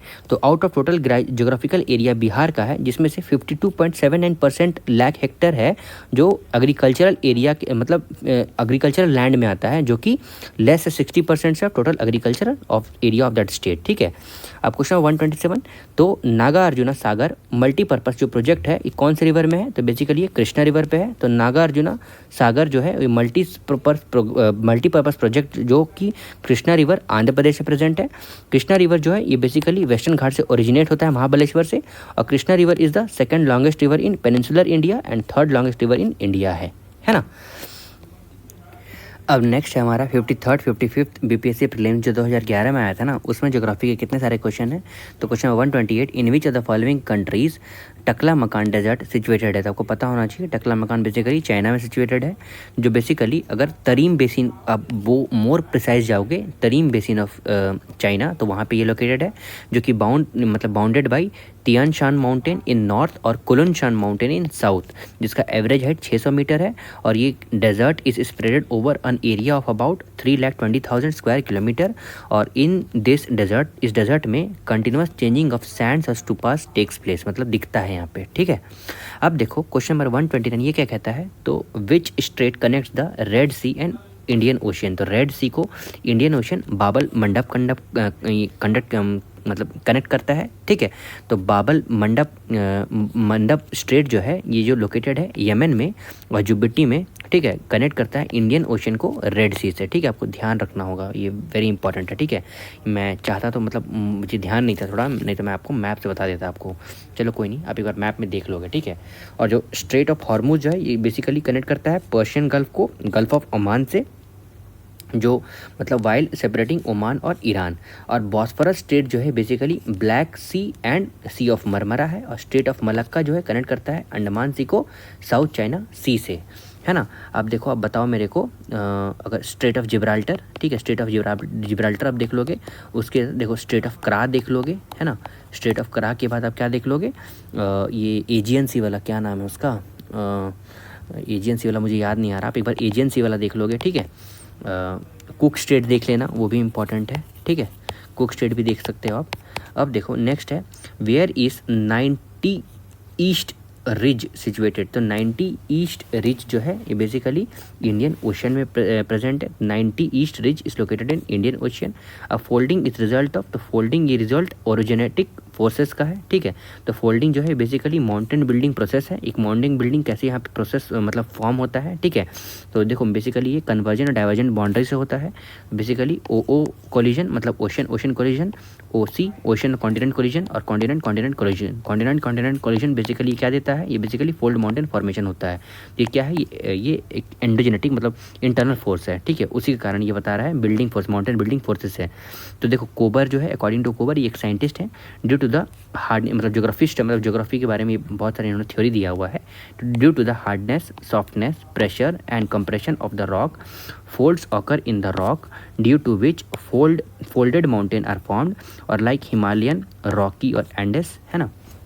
अब क्वेश्चन नंबर 132 ये क्या कहता है? Which one of the following is not a capital city? तो कैपिटल सिटी इसमें से कौन सा है? कैनबेरा, सिडनी, वेलिंगटन और रियाद। तो सिडनी इसमें से कैपिटल सिटी नहीं है। कैपिटल ऑफ ऑस्ट्रेलिया क्या है? ये कैनबेरा है, यहाँ पे कैनबरा लिख दिया है, कैनबेरा है। सिडनी जो है ये मतलब only city located in the state of New Wales of Australia. Capital city of Saudi Arabia क्या है, रियाद है। और कैपिटल सिटी ऑफ न्यूजीलैंड क्या है, वेलिंगटन है। ठीक है, अब देखो highest coal producing country in the world, अब देखोगे तो चाइना है। तो चाइना जो है हाईएस्ट प्रोड्यूसर ऑफ कोल है इन वर्ल्ड। इसके बाद मतलब after comes place of USA, मतलब दूसरा है यूएसए, तीसरा है इंडिया, चौथा है ऑस्ट्रेलिया और पांचवा है मतलब पांचवा नंबर है रशिया का। यूएसए जो है ये first place in terms of accumulated reserves, मतलब रिजर्व मतलब कोल रिजर्व्स बहुत ज़्यादा यूएसए में प्रेजेंट है। After this comes the place of Russia reserves, उसके बाद है चाइना, फिर है ऑस्ट्रेलिया, फिर है इंडिया, है ना। रिजर्व्स के मामले में इंडिया पाँचवा नंबर पे है और प्रोडक्शंस के मामले में हम देखोगे तो इंडिया हमारा तीसरा नंबर पे है ना। अब देखो क्वेश्चन नंबर 134, तो अमृतसर और शिमला आर मोस्ट मतलब almost on the same latitude but their climatic difference is due to, तो देखो ये तो अमृतसर और शिमला जो है लगभग सेम लैटिट्यूड में है, लेकिन climatic difference due to difference in their altitude है। ठीक है, देखो अगर हम यहाँ पे मतलब फिर से देखते हैं तो अल्टीट्यूड मतलब हाइट है ना। देखो अमृतसर और शिमला जो है बेसिकली सेम लैटिट्यूड में लोकेटेड है, लेकिन हाइट जो है ना, अल्टीट्यूड जो है due to difference in height of both of them from the sea level. अब देखो क्वेश्चन 134 देखोगे तो कोल माइंस इन झारखंड ये कहाँ लोकेटेड है, बेसिकली ये झरिया कोल माइंस है ना, झरिया में लोकेटेड है, धनबाद ला रीजन। ठीक है, धनबाद ऐसे डिस्ट्रिक्ट, झरिया जो है धनबाद डिस्ट्रिक्ट में आता है, लेकिन साथ ही साथ अगर एरिया देखोगे तो Jharia, Bokaro, Giridih, Ramgarh, north and south Karanpura और लालमटिया एंड डाल्टनगंज वाले रीजन में कोल पाया जाता है। झरिया जो है फेमस है for producing coking coal. Coking coal किसको बोला जाता है, वॉशरीज, धुला हुआ कोल जो डायरेक्ट पावर प्लांट में जाता है for producing electricity. Presently Jharia जो है वो किस लिए सफ़र मतलब अंडरग्राउंड कोल कंबशन मतलब आग लगी हुई है, इसके लिए बहुत ज़्यादा अभी परेशान में है। Major source of ocean salinity मतलब सोर्स ऑफ ओशन सैलिनिटी कौन सा है, रिवर है, हम लोगों ने अभी कुछ देर पहले पढ़ा। तो at this time origin of ocean most of the salts are get dissolve in its water as a result of the erosion done in the coastal area by rivers falling into the ocean through the terrestrial land and the oceanic waves. Some or the other amount of salt keep getting mixed in the ocean। ठीक है, मतलब आपको ये याद रखना है basically river streams के along मतलब रिवर जो है ड्रेन करती है ना, मतलब जिसका माउथ वहाँ पे ओशन में खुला हुआ है, वही एक मेन सोर्स ऑफ सॉल्ट है ओशन में। ठीक है, अब देखो largest state in India in order area अगर देखा जाए तो सबसे पहले लार्जेस्ट आप देखोगे तो हमारा राजस्थान आता है। ठीक है, राजस्थान आ गया, उसके बाद राजस्थान के बाद कौन सा आता है, मध्य प्रदेश आता है, मध्य प्रदेश के बाद महाराष्ट्र आता है। ठीक है, अगर आप एरिया वाइज देखोगे मतलब किलोमीटर में तो राजस्थान सबसे लार्जेस्ट में, जिसका 3,42,000 मतलब 3,42,239 स्क्वायर किलोमीटर है एज इन एरिया वाइज। फिर मध्य प्रदेश जो है वो 3,08,245 स्क्वायर किलोमीटर है। उसके बाद महाराष्ट्र जो है वो 3,07,713 स्क्वायर किलोमीटर। आपको ये याद रखना चाहिए। ठीक है, बहुत लोग यूपी बोल देते हैं, महाराष्ट्र को सेकंड बोल देते हैं। ठीक है, वो आपको याद रखना चाहिए। ठीक है, अब देखो गोवा जो है smallest in Indian terms of area, जिसका 3,700 मतलब 3,702 स्क्वायर किलोमीटर है। ठीक है, ये गोवा का एरिया है। अब देखो 48 to 52 प्रीलिम्स एग्ज़ाम जो 2008 में हुआ था, उसमें ज्योग्राफी के कौन से क्वेश्चन पूछे गए हैं, चलिए वो देखते हैं। देखो longest day in southern hemisphere कौन सा है, तो ये 22 दिसंबर है ना। देखो winter solstice that is the summer, winter solstice 22 दिसंबर को होता है। समर सॉल्टिक्स कौन सा होगा बताओ मेरे को, तो इज़ द शॉर्टेस्ट डे कौन सा है 22 दिसंबर को, क्योंकि यहाँ पे क्या होता है, देखो the year the northern hemisphere while longest day 22 दिसंबर होता है इन सदर्न हेमिस्फीयर। और in contrast the summer solstice on June 21 is the longest day of the year in northern hemisphere while it is the shortest day of the year in southern hemisphere, है ना। अब question number 139 देखा जाए तो Great Barrier Reef is situated near, तो Great Barrier Reef कहाँ है, ये ऑस्ट्रेलिया में है। तो ये largest coral reef in world है ग्रेट बैरियर रीफ, जो कि ऑस्ट्रेलिया में है, located in the north east Queensland and New South Wales on the continent of Australia. It is spread over a total length of 1600 kilometre between 9 degree to 22 southern latitudes, है ना। अब देखो question 140 ये क्या है, तो India gets maximum rainfall mainly from, तो India को maximum rainfall south west monsoon से है। ठीक है, ये हमारा इंडिया है प्यारा भारत। देखो मानसून ऐसे से आते हैं, फिर यहाँ से ये ऐसे जाके वैसे ये साउथ वेस्ट की तरफ, क्योंकि देखो यहाँ तो ईस्टर्न घाट है तो यहाँ से एंट्री नहीं ले पाती, यहाँ थोड़ा थोड़ा एंट्री लेता है थोड़ा, लेकिन मेन एंट्रेंस यहाँ से लेता है साउथ वेस्ट। ठीक है, तो ये हमारा कौन सा है, ये वेस्टर्न घाट है, सॉरी ये ईस्टर्न घाट है ना। अब देखो the most of the rainfall in India comes from south west monsoon, और in in the year question the option was drop by the, ठीक है, ये क्वेश्चन ड्रॉप कर दिया गया था, आपको ध्यान नहीं रखना उतना, ठीक है। अब देखो दक्षिण गंगोत्री ये कहाँ लोकेटेड है, तो बेसिकली ये अंटार्कटिका में लोकेटेड है। तो इंडिया का ये पहला रिसर्च स्टेशन है जिसका नाम दक्षिण गंगोत्री है, और ये स्टैब्लिश कब हुआ था, 1983 मतलब 1983 में। और सेकेंड रिसर्च सेंटर कौन सा है, मैत्री है, जिसका स्टैब्लिशमेंट कब हुआ था, 1989-88 में। अब देखो एक थर्ड रिसर्च सेंटर भी बनाया गया है जिसका नाम क्या है, भारती है, जो कि कब से स्टार्ट हो गया है, 2012 से। तो आई होप दैट आपको तीनों याद रखना चाहिए, क्योंकि देखो इसमें से एक कौन सा आप मेरे को बता सकते हो अभी ऑपरेशनल नहीं है, बता सकते हो क्या। अब देखो नेक्स्ट क्वेश्चन नंबर 142, देखो फेमस रेंज ऑफ यूरोप, तो यूरोप का फेमस रेंज मतलब पहाड़ी, जैसे फोल्ड माउंटेन अगर मैं बहुत प्रिसाइज बोल दूँ तो कौन सा है, एल्प्स माउंटेन है। देखो Alps mountain basically central Europe में प्रेजेंट है। अगर ये कौन से कंट्री को कनेक्ट करता है, तो देखो आपको याद रखना है फ्रांस, ऑस्ट्रिया, जर्मनी और स्विट्ज़रलैंड, ठीक है। देखो स्विट्ज़रलैंड का इतना अच्छा ये मौसम इसलिए है ना कि ये एल्प्स की वजह से ही होता है, ठीक है। जैसे माउंटेन्स मैंने आपको कल बताया था ना, विंडवर्ड साइड और लीवर्ड साइड, है ना, दोनों टाइप। तो ये स्विट्ज़रलैंड जो है बेसिकली ये इस पहाड़ी क्षेत्र के कारण यहाँ का मानसून बहुत अच्छा रहता है। और हाईएस्ट पॉइंट्स ऑफ एल्प्स अगर देखोगे तो माउंट ब्लैक है, जिसका हाइट कितना है, 4010 मीटर है। अब example of new fold mountain, देखो this is the example of new fold mountain, मैंने आपको पहले ही बताया ये फोल्ड माउंटेन रेंजेस है, एल्प्स हमारा है ना। देखो हिमालय है ना, वो भी एक फोल्ड माउंटेन है, मैंने आपको बताया था प्लेट टेक्टोनिक थ्योरी के दौरान यहाँ पे दो प्लेट जो है टकराता है एक दूसरे से। और बेसिकली अगर दो प्लेट आप ले लोगे तो कौन सा प्लेट, दो प्लेट कौन सा है, एक ओशनिक प्लेट होता है, एक कॉन्टिनेंटल प्लेट होता है, या फिर ओशनिक प्लेट होता है और एक कॉन्टिनेंटल प्लेट होता है। कॉन्टिनेंटल प्लेट जब एक साथ टकराता है तो बेसिकली ये फोल्ड माउंटेन फॉर्म होता है, राइट। देखो हिमालय जो है ये located in Asia and Andes in south America और रॉकीज इन नॉर्थ अमेरिका, ये आपको याद रखना चाहिए, ठीक है।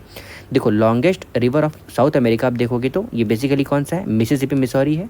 देखो Amazon is the longest river in south America, आपको याद रखना चाहिए। साउथ अमेरिका में अमेजन जो है वो लॉन्गेस्ट रिवर है and largest river in world in terms of discharge, और इट्स लेंथ इज कितना है, 6387, सॉरी मैंने मिसेस भी बोल दिया, अमेजन है इसका आंसर, ठीक है।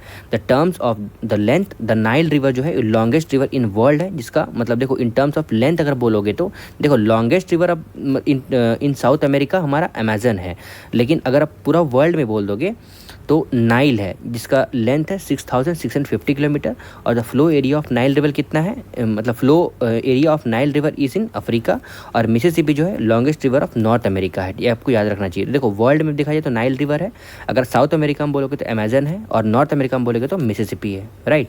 अब देखो 144 क्वेश्चन ये क्या कहता है, the 3 largest states of India in order of area अगर आप बोलोगे तो मैंने आपको पहले बताया राजस्थान, फिर मध्य प्रदेश, फिर महाराष्ट्र, ये रिपीट क्वेश्चन कर दिया गया था, है ना। अब देखो मैच करना है हॉटेस्ट, तो हॉटेस्ट एरिया कौन सा होगा आपको पता ही होगा, अगर हॉटेस्ट आप बोल दोगे तो सहारा डेजर्ट होगा। फिर कोल्डेस्ट कौन सा रीजन होगा, तो ये बेसिकली अंटार्कटिका होगा। वेटेस्ट तो चेरापूंजी, ये वर्ल्ड का है, ठीक है, वर्ल्ड में चेरापूंजी सबसे वेटेस्ट रीजन आता है। और ड्राइएस्ट अगर आप बोल दोगे तो कौन सा हो जाएगा, ये चिली, है ना। अब जो भी नाम से बोलो, चिली कुछ भी बोलो, है ना। ये हमारा हो गया as in match the following, ठीक है। यहाँ पे ये दिया हुआ है सुपर हीटेड रीजन जो बहुत ज़्यादा गर्म रहता है, सहारा डेजर्ट वाला रीजन, ठीक है। अब देखो extremely cold region Antarctica, heavy rainfall Cherrapunji, और एक्सट्रीमली डेजर्ट ड्रॉट रीजन मतलब सूखा चिली। अब देखो where Bhil tribe is found, तो एक ट्राइब का नाम है, ये बेसिकली कहाँ फाउंड मतलब कहाँ मिलते हैं ये लोग, तो ये महाराष्ट्र में इसका सबसे ज़्यादा पॉपुलेशन प्रेजेंट है। ऐसा नहीं कि MP और छत्तीसगढ़ में नहीं है, वहाँ भी पाए जाते हैं, तो मैक्सिमम पॉपुलेशन कहाँ पाया जाता है, ये महाराष्ट्र में पाया जाता है, राइट। देखो मध्य प्रदेश, गुजरात, राजस्थान और महाराष्ट्र यहाँ भी पाए जाते हैं। और he is called the brave बो मैन ऑफ इंडिया, तो ब्रेव बो मैन ऑफ इंडिया किसको बोला गया है, तो बेसिकली भील ट्राइब वाले लोगों को। अब नेक्स्ट हमारा क्वेश्चन नंबर 147, तो where in India dynamite limited is situated, और डायनामाइट लिमिटेड बेसिकली हैदराबाद में सिचुएटेड है। Headquarter of Bharat dynamite limited is located in Hyderabad. इसका स्टैब्लिशमेंट 1970 AD में किया गया था, जिसका मेन ऑब्जेक्टिव क्या है, तो डेवलप करना मिसाइल प्रोडक्शन, साथ ही साथ missile production technology in country and to create the base for production of guided missile. Guided missile का मतलब समझ सकते हो ना, एक बार आपने उससे एंट्री कर दिया डेटा कि उसको कहाँ जाना है, वो ऑटोमेटिकली उस जगह में पहुँच जाएगा, चाहे उसका रास्ता कैसा भी हो, राइट। अब फ्रेंड्स ये था हमारा ज्योग्राफी का PYQ, जिसको हम लोगों ने बहुत थॉरली डिस्कस कर लिया है। इसमें टोटल कितने क्वेश्चन थे, टोटल इसमें 147 क्वेश्चन थे। और हम लोगों ने ईयर वाइज अगर देखा जाए तो टोटल लास्ट हमारा कौन सा था, 42nd BPSC जो 2008 में हुआ था, उसको हम लोगों ने बहुत थॉरली डिस्कस कर लिया है, जिसमें हम लोगों ने सिर्फ क्वेश्चन को नहीं बल्कि उसमें जितने भी स्टेटमेंट है उनको भी डिस्कस किया है। तो I hope that you are liking this video lecture. अब नेक्स्ट जो हमारा आएगा वो बेसिकली पॉलिटी आएगा, जिसको हम लोग बहुत फिर से थॉरली डिस्कस करेंगे। एंड टिल देन आप प्लीज़ अपना कंटिन्यूशन मतलब करंट अफेयर्स और PYQ को रिपीट करते रहो, मतलब पढ़ते रहो, ठीक है। Thanks and have a nice day.